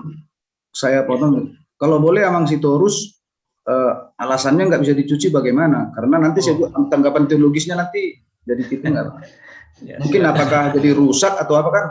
Iya, supaya pemahaman orang supaya jangan ada mistisnya. Kalau ada mistisnya itu kita tahu gitu maksud saya. Arungnya alasannya bahasa kan boleh dicuci. Maaf ya, mulai ya. Jadi yang namanya serat alam itu atau kain tenun itu jika dicuci pasti mengusut. Iya. Jadi dia menciut yang mengakibatkan nanti lama-kelamaan akan mengecil. Jadi ya mungkin beresiko untuk tidak bisa digunakan lagi. Iya. Dan pasti rusak. Iya, betul. Tidak ada hubungannya, Bang. Ya, saya bisa komentar sedikit. Silakan. Terima kasih kepada para Sitorus. Sebenarnya kita di forum itu dipesan dari orang tua tidak bisa berdebat karena kita seperti saudara. Itu yang pertama. Terima kasih kepada Mang Lai juga, Pak Dede, termasuk kepada Inang D14 NAS yang sering komunikasi di Facebook. Jadi gini, dari awal dulu. Ya. Pertama, tujuan kita bagaimana biar ulos ini yang dipakai jadi pakaian bisa dicuci. Itu yang terutama. Istilahnya kalau zaman sekarang itu tidak boleh yang tidak. Sama yang dikatakan Ibu Diana tadi, harus fleksibel. Jadi Itu menjadi tantangan sehingga menjadi peluang. Itu mungkin untuk Abang Torus. Nah, itu yang pertama ya. Itu PR-nya. Bagaimana ulos yang jadikan kain itu bisa dicuci, biar benu dia. Itu tantangan dan harus bisa. Itu yang pertama.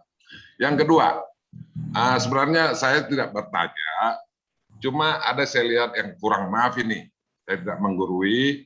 Tadi Abang Torus bicara masalah ulos tondi. Jadi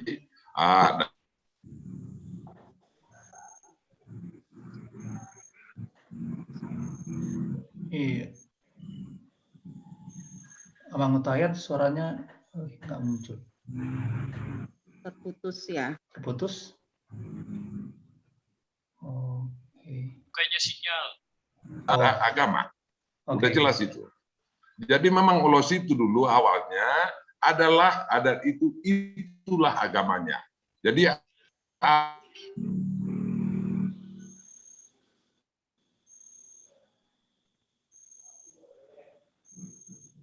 mungkin sinyal daripada awalnya ulos itu memang berbau.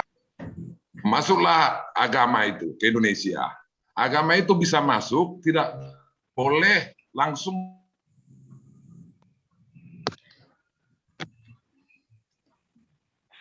Abang Utayan kayaknya sinyalnya kurang bagus, jadi mungkin kita bisa, atau nanti bisa di chat saja, di chat box, karena masih ada 3 orang di sini yang sudah raise hand untuk bertanya gitu ya.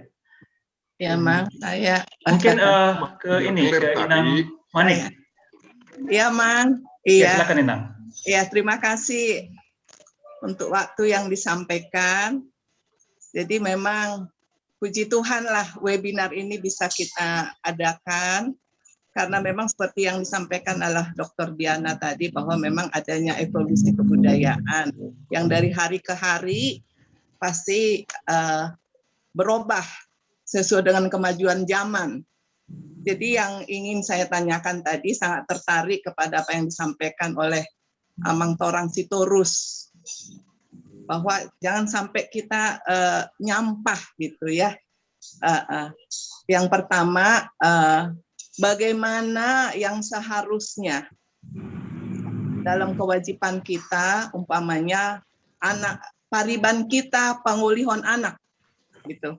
Kita biasanya ikut-ikutan dengan rombongan tulang, rombongan hula-hula. Akhirnya kita ikut-ikutan juga mengulosi gitu.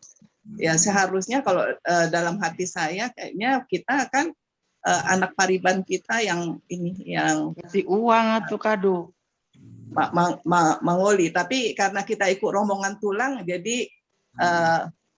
jadi ikut-ikutan kita mengulosi, tapi saya pribadi tetap saya tupak apa kado. Bagaimana seharusnya gitu kan, mungkin bisa diinginkan oleh Amang ini. Jangan sampai kita tadi ada istilah nyampah, akhirnya sampai tengah malam kita baru selesai di adat. Pertanyaan kedua, kalau tadi bicara dengan ulos tondi atau ulos mulagabe, apakah masih relevan? Kalau kami dulu sewaktu kami menikah itu, sewaktu hamil anak pertama itu di istilahnya ulos tondi. Ulos tondi yang dikasihnya ragidup. Tapi sekarang katanya ulos tondi, jangan dong ulos tondi, ulos mulagabe. Tapi tadi Amang Sitorus masih menyampaikan ulos tondi. Jadi kalau di Silindung itu ragi hidup waktu itu dikasih. Tapi ada juga yang sekarang itu dangbe, ulos mengatur. Apa karena perubahan budaya, perkembangan zaman akhirnya berbeda-beda? Apakah memang dari Silindung beda, dari Toba beda? Itu mungkin yang perlu diinikan, Amang ya, minta tanggapan. Mungkin kami sebagai udah opung lah ini, tapi kan pertanyaan kami ini karena memang masih sering kita faktanya di lapangan masih sering kita jumpai. Yang pertanyaan berikutnya, apakah ulos mulagabe itu diberikan hanya untuk anak pertama atau memang semua anak itu sebenarnya kan sama gitu kan? Apakah kewajiban itu ke anak pertama? Apakah setiap anak itu harus diberikan ulus mulagabe? Pertama. Iya. Anak Jadi pertama. itu Amang mohon penjelasannya. Mulai tema dia kahat orangan, nong memperkayalah wawasan kita pada malam hari ini. Mau lihat orang? Baik, silakan dijawab mungkin terus. Iya, jadi menurut pengamatan saya, Amang Dotinang, langsung mau jawab, ini gaya anak sekarang nih, gaya bagaimana saya mengamati, mempelajari. Jadi ulos ini adalah hubungan batin antara pemberi dan penerima. Jadi hubungan batin itu seperti misalkan soal tadi ulos mulagabe. Biasanya ini anak pertama panggoaran. Selalu anak yang paling besar. Jadi anak panggoaran, cucu panggoaran, kan dilema ada ulos, kalau di Silindung ragiduk.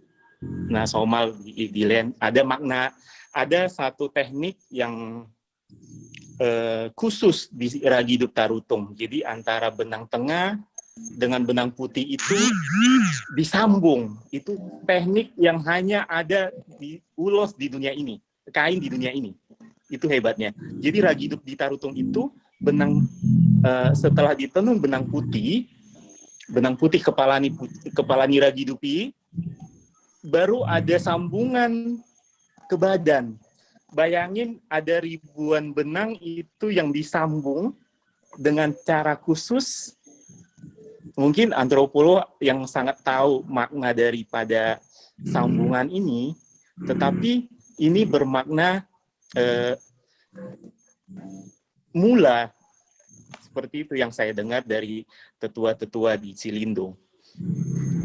Jadi biasanya kita orang Tarutung, karena saya besar di Tarutung, ulos mulagabe ini biasanya ini ulos ragiduk memang.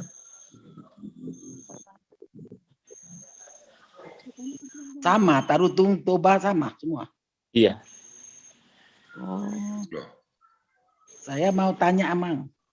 Oke, mungkin karena sudah seperti yang tadi ada beberapa orang raise hand, mungkin kalau pertanyaan Inang Buru Manik sudah dijawab, kita bisa lanjut ke Amang Robert Saragi, silakan. Belum semua, Amang. Oh, belum semua. Belum semua dijawab, iya. Belum semua ya. Iya. Tapi udah hilang nih ya. Maaf tadi apalagi Nang? Iya, tadi mungkin bisa juga dengan Amang Bonaparte, ini teman kami nih, teman lama. Oh. Iya, bagaimana seharusnya kalau umpamanya kewajiban kita kalau anak pariban kita yang pengulihon anak, kadang-kadang kami lihat faktanya kita jadi ikut-ikutan sebagai hula-hula, sebagai tulang untuk mengulosi. Padahal seharusnya jangan sampai nanti ada kesan diberi tidak bermakna ulos itu gitu. Bagaimana yang sebaiknya? Apa boleh-boleh saja kita mengulosi kalau anak pariban kita Oke, mungkin silakan Abang Pardede bisa menjawab.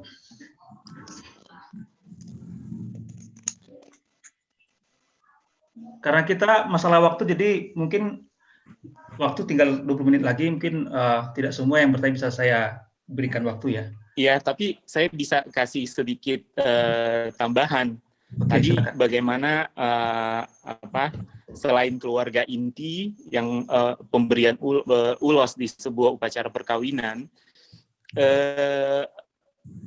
COVID membawa merubah segalanya. Saya pikir saat ini dalam pemberian ulos di upacara perkawinan selama pandemi COVID ini adalah keluarga inti, saya pikir, yang memang sudah sepatutnya memberikan ulos. Yang lain mungkin tupak berbentuk amplop kado. Kalau di Medan ya saat ini itu semua kan dibungkus amplop, ya begitu nah. Gatima dohot hepeng. Karena biasanya kan Inang yang dari lemari dikeluarkan lagi, sampai ke pengantin, kepada keluarga pihak para anak yang menerima, nanti berganti lagi, begitu seterusnya kan, ulos kita itu kan. Jadi di mana nih nilai ininya? Oke, bagaimana Inang Guru Manik? Baima gabi baju. Oke, mungkin Pak moderator, ya, ya. Amang Bonar mau menambahkan. Oh, silakan. Baik, terima kasih. Sekalian aku mau menambahkan dulu sedikit mengenai ulos mulagabe Pak Bosurhon. Kalau di Toba biasanya itu diberikan ulos bintang maratur dengan maksud doa kepada Tuhan supaya anaknya itu bisa tetap sehat dan bisa lahir datang lagi adik-adiknya secara teratur. Seperti upasa yang biasa diberikan untuk pemberian ulos mulagabe itu dikatakan sajokal urat ni tolu dan sajokal urat ni ri tolu jokal urat ni sikul ulos mulagabe na upasatami saya saur mai dihamu mengurusi anak dohot boru dengan maksud supaya nanti datang adiknya apa semua ulos ini sebagaimana saya katakan tadi bahwa bukan bendanya yang penting, tetapi doanya. Doa yang pada waktu kita memberikan ini sebagai permohonan kepada Tuhan untuk mewujudkan apa yang kita minta pada waktu memberikan ulos itu. Itu sebetulnya. Kemudian dalam satu lagi yang mengenai anak nipariban yang ditanya oleh Ibu tadi. Kalau menurut saya tetap juga berprinsip kepada apa yang saya katakan bahwa ulos itu adalah langkah kita sebagai sarana kita untuk minta doa kepada Tuhan. Penyampaian doa. Karena kita mengikuti hula-hula tadi ya, saya rasa nggak salah kalau kita ikut mengulosi karena rombongan hula-hula kita di situ, bukan rombongan pariban. Tapi ya bagaimanapun juga, orang laut terus diruasi warna saut. Tetapi menurut saya dari batin kita bisa kita mengurusi karena kita mengikuti hula-hula kita. Jadi kita bukan bertindak sebagai pariban di sana. Demikian menurut saya. Terima kasih. Oke, terima kasih banyak Amang Perdede. Semoga sudah menjawab pertanyaan dari Inang Guru Manik ya. Nah, sekarang silakan Pak Robert Saragi. Saya mohon nanti ya diberi kesempatan ya Pak Boas ya. Kalau waktunya sempat ya. Terima kasih, Amang. Ini mungkin pertanyaannya lebih cocok ke Amang Sitorus tadi ya. Jadi ini terkait, tadi kalau saya dengar tadi Amang Sitorus itu sudah bicara tentang ini ya, pelestarian para penenun di daerah Toba ya. Nah yang saya lihat, bagaimanapun saya kira masa depan penenun ini sangat dipengaruhi oleh kemajuan teknologi ya. Jadi saat ini saya lihat teknologi sudah semakin berkembang dan juga software-software saya kira beberapa teman saya yang ada di Amerika pun sama yang di Lagu Boti sudah mengembangkan software-software yang terkait dengan ulos. Nah saya pikir ini kalau bisa jadi semua ini saya kira penenun-penenun ini pasti lambat laun akan punah, hanya menunggu waktu saya kira. Nah saya tidak tahu mungkin Pak Sitorus tadi bisa sedikit apakah sudah ada usaha-usaha bagaimana para penenun ini ke depannya. Saya kira dari sisi pengetahuan juga mereka pasti saya kira juga tidak akan sampai ke sana ya. Demikian Abang, mau lihat Horas. Baik, silakan ditanggapi Abang Sitorus. Iya, ini menarik sekali Abang, sangat relevan dengan situasi sekarang. Jadi banyak dari kita seperti tadi pertanyaan, bisakah ulos itu dicuci? Kenapa nggak diciptakan shawl sebagai oleh-oleh di Toba misalkan yang murah, bisa dijangkau banyak orang. Jadi penenun itu Amang bukan buruh, dia adalah seniman, dia artisan. Bagaimana seorang pencinta kain atau pencinta lukisan membeli satu lukisan yang mahal. Lukisan itu kan bisa mahal sekali. Begitulah saya memperlakukan penenun. Maaf, bukan bermaksud berbicara terlalu besar, tapi hampir tidak ada orang yang berkantong tipis yang membeli kain kita. Itu yang saya tekankan kepada para penenun. Jangan pernah menjual kainmu murah sampai semurah-murahnya. Bikin harga yang semahal-mahalnya, tetapi kualitas, mutu, pewarnaan bisa dipertanggungjawabkan. Jadi bayangkan, Amang Inang, tadi saya sudah jelaskan, memproses satu lembar kain itu zaman dulu bisa 1 tahun. Saat ini sudah teknologi, benang sudah datang dengan proses yang kita tinggal pakai, tetapi kita bagaimana menghargai ini seperti tadi, bisa dicuci dan lain-lain. Kain-kain ini yang wajib dikoleksi, kain-kain ini yang wajib disimpan di lemari-lemari spesial, ini yang menjadi target saat ini, supaya mereka terus menenun. Karena kalau cukup makan, bagaimana besok atau 1 bulan ke depan mereka bisa menenun. Tapi jika ini menjadi satu profesi yang bisa dibanggakan, satu profesi seni yang bisa dihargai, satu pekerjaan yang bisa menghidupi mereka, bukan hanya cukup makan. Ini yang kita harapkan. Jadi, satu kain yang saat ini, ya, kain tenun, itu kita jual dengan harga paling murah di 5 juta, 7,5 sampai 12 juta. Ini yang disimpan oleh ibu-ibu yang punya dompet. Ini yang disimpan oleh ibu-ibu di luar Batak yang menjadi satu kebanggaan dari Toba. Ya, ada pasar lain, Tarutung. Mungkin inilah yang konsep saya tadi. Jadi jangan menganggap penenun itu apa ya? Kalau cara berpikir kita seperti itu salah banget. Yang bisa dijangkau banyak orang, yang bisa, bukan itu. Itu mungkin pabrikan, massal. Itu di Siantara ada pasarnya. Tetapi konsep penenun Toba itu adalah seniman artisan. Dia sama dengan pelukis, dia sama dengan pematung. Jadi ya penenun seperti itu yang maksud saya, Mang Inang. Jadi tolong kita mengerti itu. Baik, mungkin sudah cukup merespon dari pertanyaan Bapak Robert Saragi. Di list saya, pertanyaan berikut adalah dari Inang Melva Buru Marpaung. Mungkin silakan ditanya, Inang. Ya, terima kasih. Shalom buat kita, Horas buat narasumber.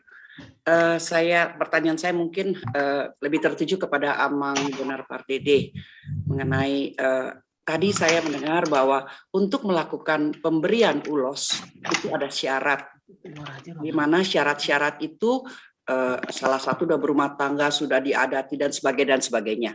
Namun saya mau tanya Amang, karena kalau dalam pelaksanaannya bahwa itu tidak berjalan seperti apa yang Amang sampaikan, ya. Kita katakan dia belum diadatin, tapi dia memberikan ulos. Nah, kondisi-kondisi ini banyak sekali terjadi di adat kita. Nah, bagaimana kontrol sosial kita untuk menjaga bahwa adat ini boleh berjalan dengan benar pada rambu-rambunya gitu. Jadi saya nggak tahu bagaimana, atau memang ini yang disebut Inang Diana tadi sebagai evolusi dari satu kebudayaan berubah gitu semuanya. Nah, ini saya mohon penjelasan daripada Amang Bonar. Terima kasih Amang, Horas. Baik, silakan Amang Pardede mungkin bisa merespon pertanyaan dari Inang Buru Marpaung. Terima kasih kepada Namburu. Itu memang syaratnya pemberian ulos itu begitulah. Orang yang bisa memberikan ulos dalam acara adat, seharusnya dia sudah menerima adat dulu, baru. Tetapi, sebagaimana dibilang oleh Ibu Diana tadi, perubahan zaman. Ini yang penting di sini adalah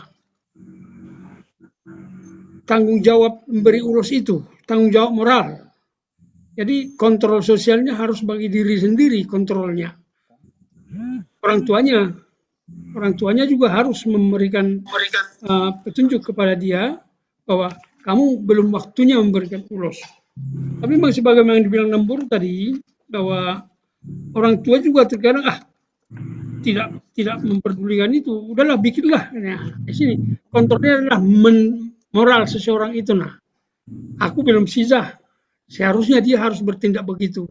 Demikian menurut saya, Bro. Ya, terima kasih Amang. Saya baru Simanjuntak, Nyonya Marpong baru Oh, Simanjuntak. Nyonya Marpau ya. baru Simanjuntak. Horas Namburu. Horas. Buku itu, Siahan.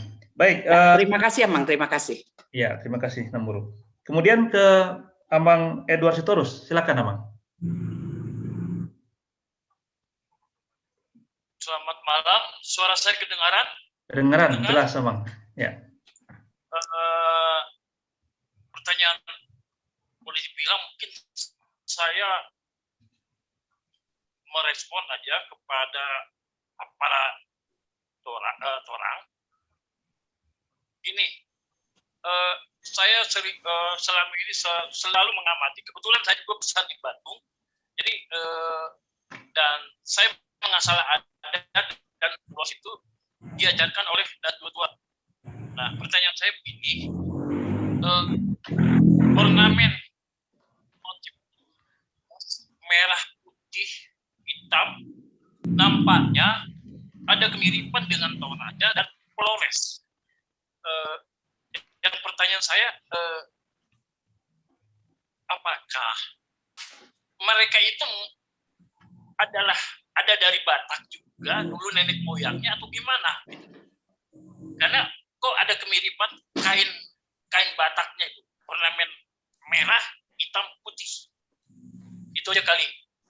Aparat orang lah dulu kali ya, belum taruh kita. Iya. Kira-kira gitu.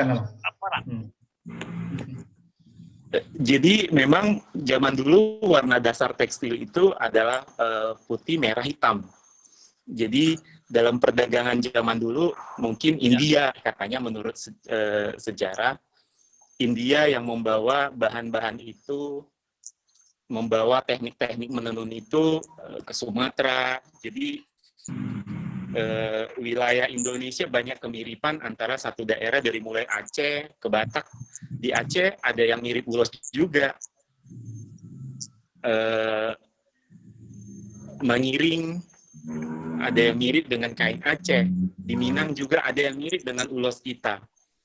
Jadi begitu sampai ke Nusa Tenggara Timur, ada perkawinan motif yang mungkin dulu dalam masa perdagangan lewat laut, saya kurang paham sekali karena saya bukan antropolog, tapi ada perkawinan motif yang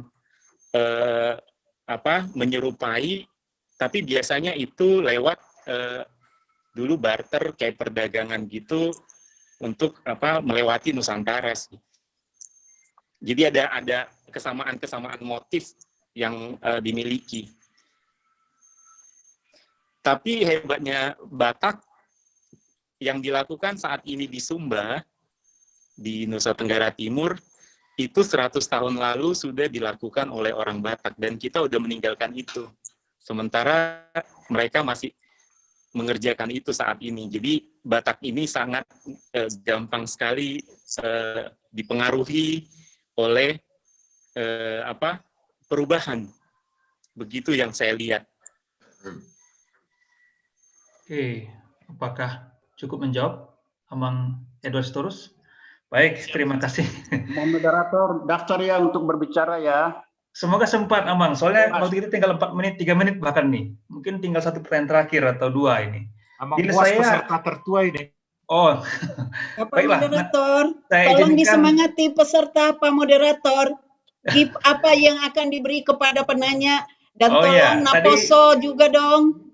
Tadi di awal sudah saya sampaikan bahwa penanya akan mendapat gift, yaitu tumbler ya. Ya. Dan nanti akan kami catat yang bertanya dan bisa diambil di gereja gitu pada jam kerja. Nah, di list saya sekarang sudah nunggu tadi soalnya Inang Erna Burusilahi ya, Pak Riban saya. Ya. Ya, silakan Inang. Ya, oke. Terima kasih Abang Inang ya, banyak informasi tentang ulos yang saya terima pada malam hari ini. Yang ingin saya sampaikan bahwa, halo, kedengaran? Ya, kedengaran, Nang, silakan. Nah, yang ingin saya sampaikan bahwa kalau untuk menjaga nilai budaya ulos itu di kalangan orang Batak, lebih banyak kalau kita orang di jemaat HKBP barangkali masih menjalankan itu ya, seperti mengulosi, tapi yang harus kita banyak memberikan informasi-informasi tentang ulos itu sendiri kepada orang-orang yang orang Batak yang beraliran karismatik. Karena mereka menganggap bahwa ulos ataupun acara adat yang memakai ulos itu mengandung mistis. Jadi mereka tidak pernah, dan ada beberapa keluarga saya yang pada saatnya ada orang meninggal mau diulosi dari kita yang punya apa? Kita yang punya otoritas, yang punya untuk mengulosi itu, mereka tidak boleh, karena mereka tidak mengajarkan tentang itu. Yang kedua, yang pertama orang-orang yang di luar HKBP ya. Yang kedua kepada anak-anak muda kita, anak-anak muda. Karena masih banyak anak-anak muda yang belum mengerti arti-arti ulos itu sendiri. Ya, arti ulos itu sendiri seperti kita harus menjelaskan kepada mereka bahwa pada saatnya mereka kemana yang dipakai itu ulos seperti apa. Nah, ada juga saya pernah lihat kita ada acara di gereja atau di tempat-tempat tertentu, anak muda dia memakai ulos,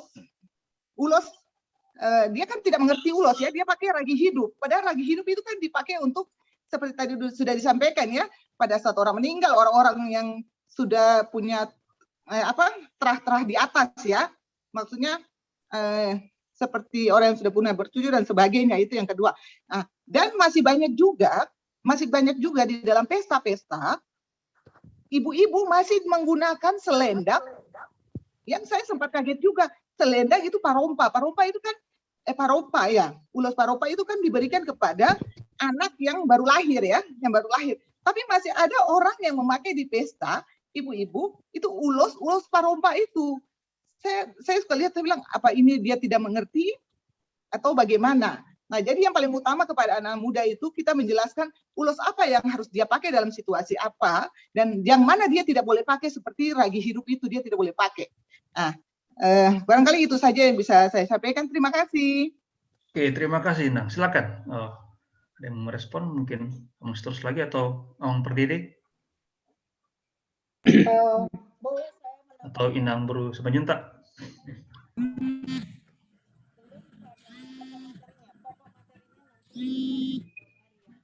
Iya. Tidak ada yang merespon? Mau terus mungkin? Enggak. Iya. Jadi memang makna dari ulos itu akan ada saat dipakai dalam sebuah upacara. Jika memang kain itu dipakai, misalnya menghadiri satu pertemuan, menghadiri ulaon di adat Batak, ya mungkin harus memakai kain yang pantas.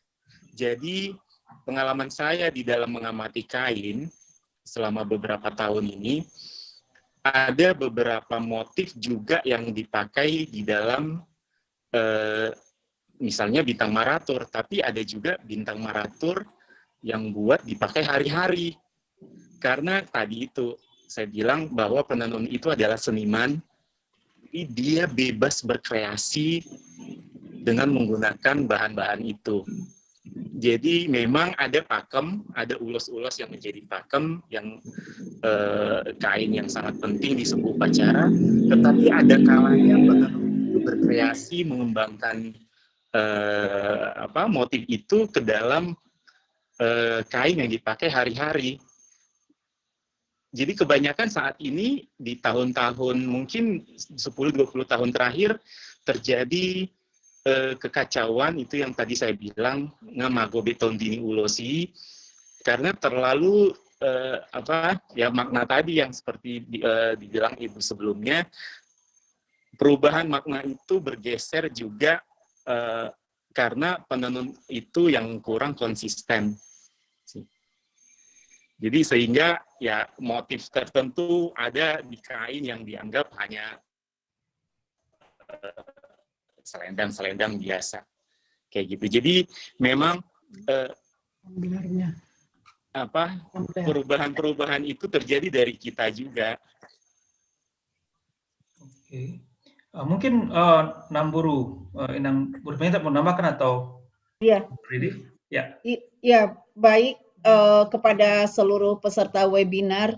Salah satu tujuan kami mengadakan webinar ini adalah memberikan pemahaman kepada kita semua bahwa di ULOS itu tidak ada keberhalaan, kekafiran seperti telah dijelaskan Amang Pendeta tadi, sehingga Naposo yang suka nenangga ke gereja sebelah jangan terpengaruh dengan isu itu, begitu Inang. Jadi kita nggak bisa masuk ke wilayah orang lain, internal HKBP lah yang kita suarakan mengenai budaya dan pandangan teologis tentang ULOS ini, begitu kira-kira Inang. Ya kalau kita secara persaudaraan menyampaikan itu ke saudara kita bisa, tapi kan nggak etis juga kalau gereja mengetahui gereja tetangga, kurang lebih seperti itu. Jadi tujuan kita adalah INA yang ikut hari ini bisa menyediakan ULOS yang pas sesuai dengan pemenuhan undangan dalam suatu pesta. Jangan sampai menyiapkan ULOS yang tidak pas karena tadi peruntukannya sudah sangat jelas. Itulah juga sasaran kami. Karena Poso makin tahu dan makin mencintai ULOS. Dan yang tadi Inang katakan, mana ULOS dan mana kain tenun bermotif ULOS, itu yang harus kita bedakan sehingga kesakralan ULOS itu tetap terjaga, tapi kain tenun bermotif ULOS itu bukan ULOS seperti yang saya pakai sekarang. Ini memang ULOS tetapi bukan namar hadohoan. Artinya ini bisa yang multifungsi. Jadi kalau ULOSnya ini udah dibuat sarung selendang, tapi saya buat jadi gaun, tidak ULOS yang marhadohoan, ULOS yang bermakna tinggi gitu. Nah, kurang lebih seperti itu. Kalau mengenai tadi yang Inang tanyakan mengenai ULOS mangiring itu dipakai kok dipakai jadi ke pesta, mungkin bisa ditambahkan oleh Amang Bonar. Silakan Amang. Terima kasih. Sebenarnya pemakaian ULOS ini juga mesti pas. Kemana ULOS yang bagaimana kita pakai untuk acara mana. Nah, yang dibilang Inang tadi masalah ULOS Ragidup dipakai oleh anak-anak muda itu seharusnya tidak cocok. Tidak cocok itu. Pelanggaran itu sebenarnya. Disinilah perlu peran orang tua, khususnya kita-kita yang ikuti webinar sekarang ini, memperingatkan, sebagaimana dibilang Ibu Diana tadi, supaya kita mempersiapkan ULOS yang cocok dalam acara apa yang kita siapkan kepada anak-anak muda sekarang, baik anak kita atau anak saudara kita. Itu supaya mereka lebih memahami adat ini supaya tetap tidak terlaksana dengan baik. Adapun ULOS yang mengiring itu memang cocoknya diberikan kepada pahopu supaya mengiring-iring terus bertambah anak gitu ini. Nah, karena sesuai falsafah orang kita, anak hamoraun diau katanya itu. Ya, salah satu lagi sebagaimana kita berulang-ulang supaya ingatkan kepada bukan cuma gereja tetangga, orang-orang kita juga ada, dari orang HKBP juga ada yang tidak mau memakai ULOS apalagi dalam acara kematian. Itu dibilang berhala.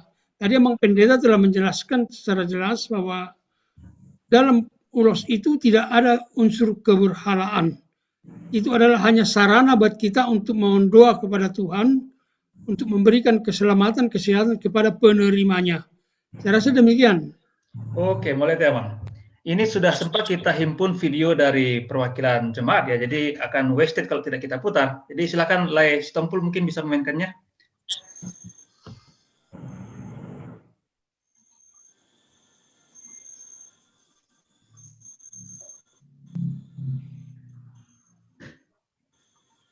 Oke, silakan play Lai.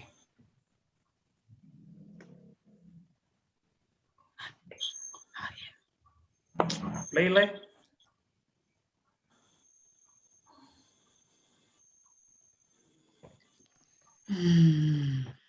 Go, go. Oke, apa bisa diputar Lai atau gimana itu? Oke, mungkin sambil menunggu di play ya, atau tadi nggak bisa. Di awal tadi sudah bisa ini. Mungkin Abang Bos kalau mau bertanya untuk terakhir ya. Mohon maaf, waktu kita terbatas sekali. Jadi Bang Bos sebagai penanya terakhir, nanti kalau bisa video diputar, kita putar video lalu doa penutup. Silakan Bang Bos mungkin bertanya.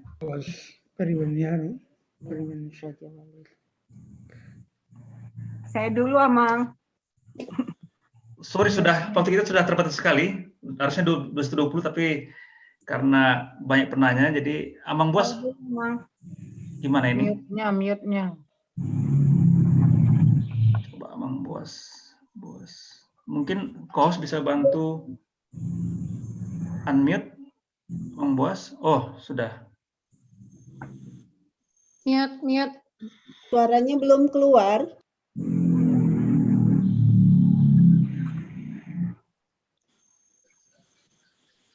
Sambil nunggu suara keluar, mungkin bagi yang yang bertanya belum nggak sempat, mungkin bisa di chat, diketik, nanti kita akan coba respon dengan kirim email atau personal karena waktu itu terbatas. Oke, untuk video masih gagal lah. Adalah salah satu. Oh ada. Lanjut.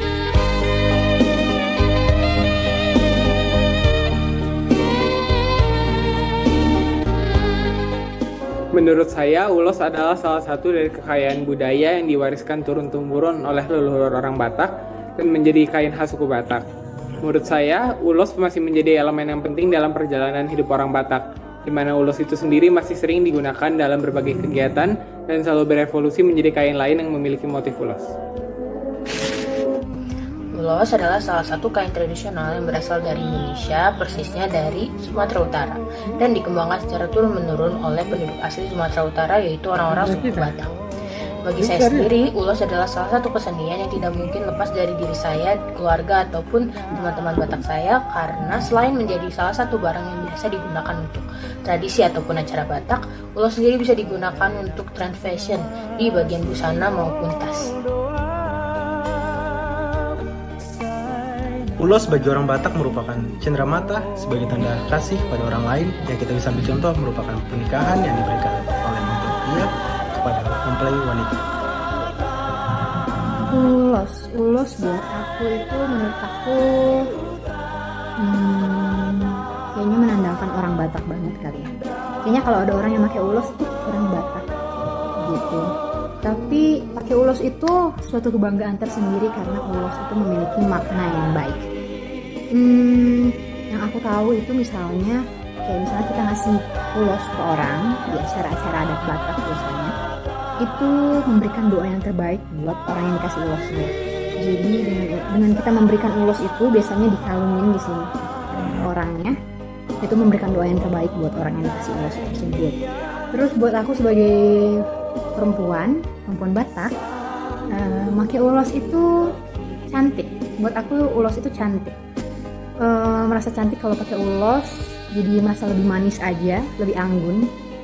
Karena ulos sendiri itu juga punya banyak motif yang bikin dia cantik. Warnanya juga cantik-cantik, bagus-bagus. Terus tapi kalau dia makin bagus, biasanya makin mahal. Tapi tetap cantik. Ulos itu juga banyak macamnya, ada ulos sadum, ulos ragi hotang, ada ulos apa lagi ya, nggak tahu. Tapi biasanya ulos-ulos tersebut itu dipakainya di occasion yang berbeda, di acara-acara yang berbeda. Misalnya ada khusus yang buat pesta atau ada yang buat kematian, yang meninggal, itu ada biasanya beda-beda. Jadi kita harus membudayakan memakai ulos, karena buat ulos itu suatu kebanggaan kalau dipakai.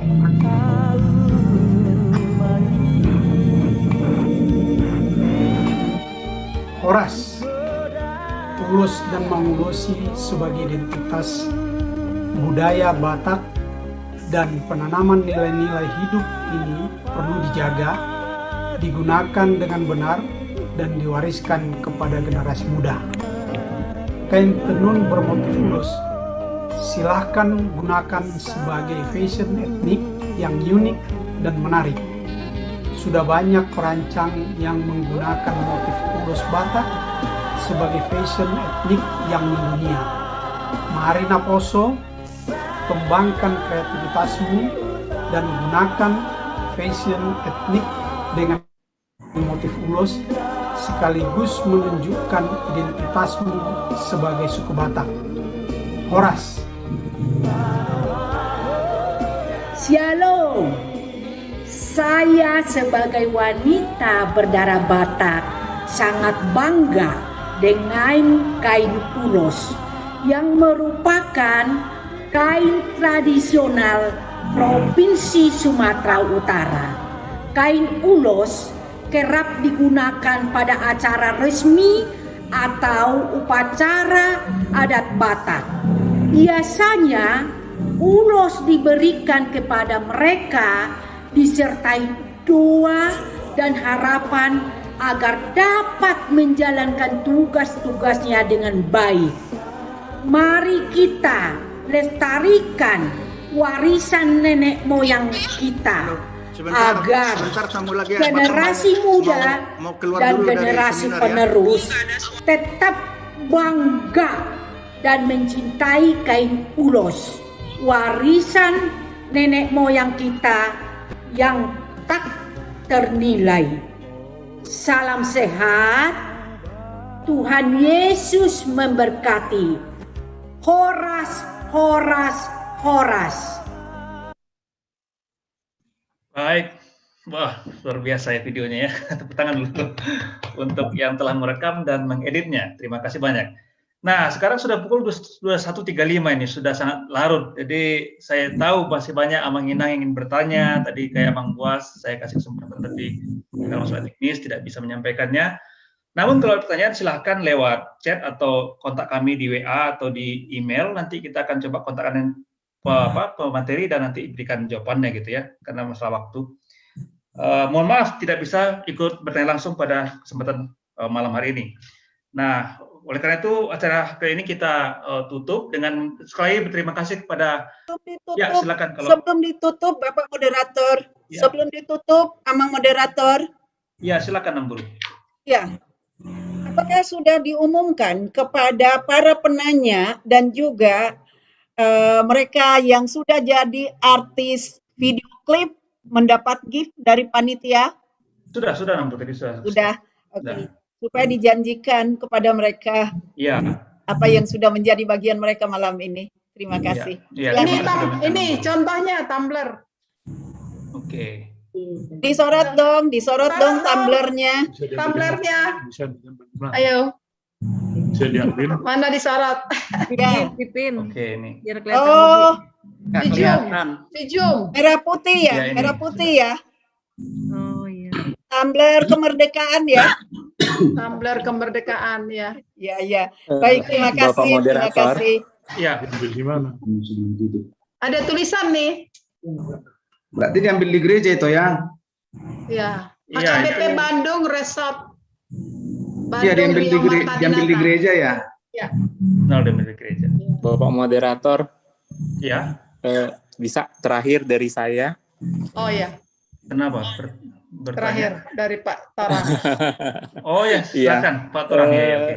Bapak dan Ibu, salam dari saya. Kita akan berpisah. Saya ingin sekali suatu waktu, saya sering sih ke Bandung, tapi beberapa kali gagal mengunjungi gereja di sana.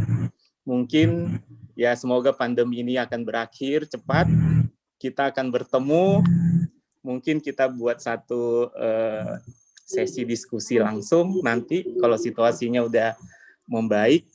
Tapi perlu saya sampaikan bahwa ULOS itu prestis.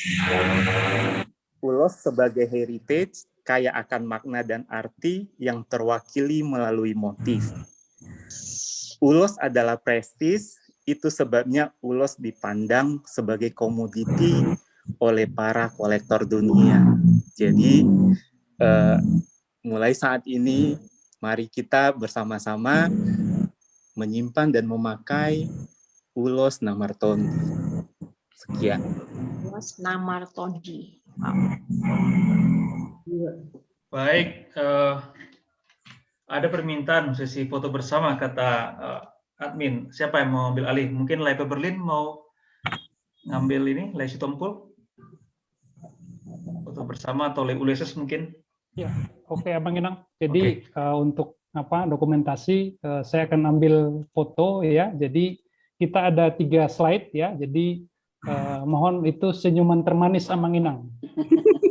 Ya. Manis selalu, Amang. Iya. Ya. 1, 2, 3 ini slide 1 saya ambil. Oh. Oke, kita tunggu.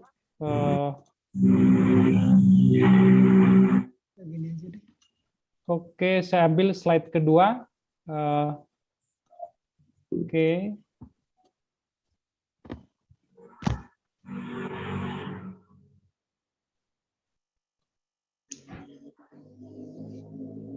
Oke, ini slide ketiga, mohon izin.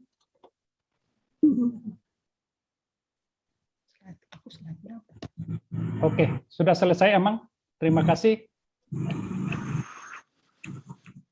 Baik, terima kasih, Lai Sitompul. Nah, sekali lagi saya tekankan tadi yang diingatkan oleh Inang Simanjuntak bahwa para penanya akan mendapat gift yang diambil di gereja. Nanti kami akan hubungi juga, dan juga bagi yang tadi di video. Kira-kira ada lagi yang perlu disampaikan mungkin dari rekan panitia dan pemateri? Ada? Saya closing statement aja. Oke, silakan, Itu dan mungkin lebih bersifat umum.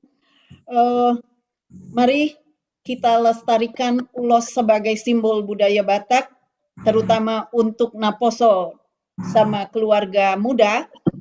Mari kita cintai ULOS ini dengan benar pemakaiannya, dengan cinta kasih menggunakannya, dan mari kita juga terbuka untuk produk-produk inovasi baru tentang kain tenun bermotif ULOS, sehingga penyebaran simbol-simbol itu semakin meluas, sehingga identitas orang Batak semakin dikenal di masyarakat manapun. Peserta malam ini ada juga yang ikut dari Jepang, ingin ikut dalam malam ini, sehingga ini juga akan terbagi melalui YouTube, sehingga ini adalah salah satu tujuan dari kami, Seksi Pendidikan. Mari kita cintai, mari kita lestarikan, mari kita peduli, dan hilangkan kesan keberhalaan karena sudah sangat jelas tadi. Terima kasih, itu yang dapat kami sampaikan. Baik, terima kasih. Rasanya sudah cukup ya, dan materi yang disampaikan kita sudah terima. Akhirnya kita sampai pada ujung acara kita, dan acara kami mohon Amang Pendeta Simanjuntak untuk memberikan doa. Silakan Amang. Unmute Amang. Terima kasih untuk kita semuanya. Yang sebenarnya kalau membahas ini waktunya kurang ya. Karena saya lihat tadi chatnya banyak itu. Ya. Yang bisa kita mungkin jawab. sesi kedua mungkin. Ya, harapan kita nanti ke depannya untuk Dr. Diana sama Inang Ruslin dibuat lagi, entah kapan lagi ya. Yang bertanya di chat dapat hadiah nggak? Hadiahnya sebenarnya bukan hadiahnya kan, tapi pemahaman orang. Nggak bertanya, bertanya aja tuh. Nah, kalau ini kan dibuat apanya, berarti kita sudah membantu HKBP, karena HKBP mulai tahun 96 itu sudah dicanangkan untuk melestarikan kebudayaan Batak secara khusus ULOS. Itu 96. Coba 25 tahun yang lalu itu sudah dicanangkan, tetapi kita terus-menerus didobrak, terus-menerus didorong supaya menghilangkan budaya itu ya. Barangkali satu nanti amang torang seturus atau amang pardede, biasakan orang Batak kan di gereja-gereja itu sering membawa ulos dalam pesta-pesta. Ulos apa yang cocok? Jangan mau diloskan dia. Sadum atau ragi hotang cocok kok. Sadum. Oh, nanti mak. Pertanyaan yang orang bertegas itu ade anon nih bahasa bui parpudi pati teman dengan musik. Jadi Biar dapat hadiah, Mang. oh dapat. Jadi semangat minta untuk kalangan muda, karena kami ke depan kalangan muda supaya jangan alergi budaya ini. Itu kekayaan kita kok. Mari kita lestarikan. Itu tadi amang torang itu berjuang dia. Cuman ada tadi chat itu jangan kemahalan amang torang buat yang menengah ke bawah biar ada yang sanggup beli ya. Nah, kalau yang menengah ke bawah nanti tanya sama saya biar saya tanyain nanti sama kita ya. Banyak ditarutung.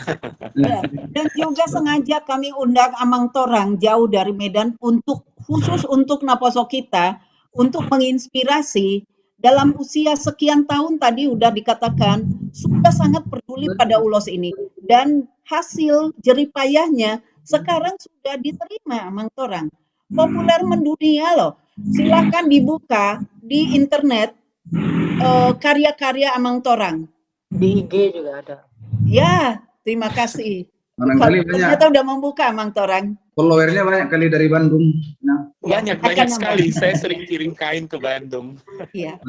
Oke ya, terberkatilah pembicara amang torang Sitorus. Kalau datang ke Bandung singgah ke gereja ya. Iya. Nah, singgah ke gereja AKBP Bandung. Pasti di. Terus ngomong apa tadi? Tu amang pardede atau amang dah. Nah ya tetaplah berkarya untuk budaya Batak ini. Inang Dr. Diana juga yang memfasilitasi luar biasa tadi sesinya dan semua yang tidak bisa saya sebut ya secara khusus Inang Luslin dan seksi seksi pendidikan dan Dewan Diakonia. Tuhanlah memberkati kita semuanya. Asata tutup tapasada marhata martang yang maita.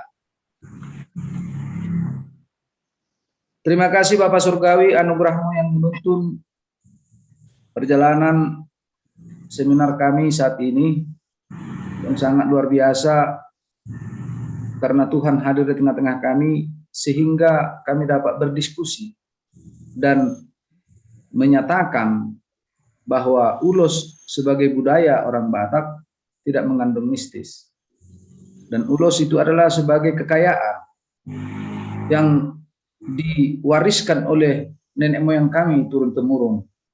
Ajar kami untuk memelihara itu dan bukan untuk memperdewakannya. Bapa di dalam kerajaan surga, melalui seminar ini kiranya pemahaman kami secara khusus anak-anak kami kalangan muda semakin paham dan mau memelihara budaya yang diwariskan oleh nenek moyang kami dan seluruh budaya ada istiadat yang kami miliki kiranya untuk kemuliaan namamu saja. Berkati seluruh pembicara, berkati seluruh seksi pendidikan dan seluruh Dewan Diakoni yang memfasilitasi seminar ini ya Tuhan. Berkati kami yang hadir, terkhusus jemaat-Mu Tuhan, agar seluruh jemaat-Mu tetap di bawah lindungan-Mu. Secara khusus bagi jemaat-Mu yang tengah sakit saat ini, yang terpapar karena sakit penyakit, dan yang sedang dalam pemulihan, yang sedang bergumul, yang sedang berpengharapan. Apapun keadaan jemaat saat ini, kiranya Tuhan memberkatinya. Ketika kami mau berpisah dari seminar ini, dari Zoom ini, kami yakin dan percaya kasih karunia-Mu tidak akan berpisah dari kami. Berkati kami malam hari ini, ketika kami mau tidur, sertai kami, agar kami dapat tidur nyenyak, dapat bangun esok pagi, dan dapat melakukan segala aktivitas kami. Bapa di dalam kerajaan sorga, ampunkan kami dari segala dosa kami, agar kami semakin layak memuji dan memuliakan nama-Mu. Terpujilah Engkau ya Tuhan, kekal sampai selama-lamanya. Kita bersama-sama mengucapkan doa Bapa kami. Bapa kami yang di sorga, dikuduskanlah nama-Mu, datanglah kerajaan-Mu, jadilah kehendak-Mu di bumi seperti di sorga. Berikanlah kami pada hari ini makanan kami yang secukupnya, dan ampunilah kami akan kesalahan kami, seperti kami juga telah mengampuni orang yang bersalah kepada kami. Dan janganlah membawa kami ke dalam pencobaan, tetapi lepaskanlah kami daripada yang jahat. Karena Engkau yang mempunyai kerajaan dan kekuasaan dan kemuliaan sampai selama-lamanya. Amin. Anugerah Tuhan kita Yesus Kristus, kasih setia dari Allah Bapa, dan dengan persekutuan Roh Kudus yang menyertai Bapak, Ibu, saudara-saudariku sekalian. Amin. Amin. Amin. Terima kasih. Amin. Terima kasih, Amang. Amin. Lihat teman-teman. Mau lihat itu orang. Ya, mau lihat ya, Mang. Sampai ketemu di Bandung. Semoga manfaat apa yang diberikan. Bye. Terima kasih semuanya.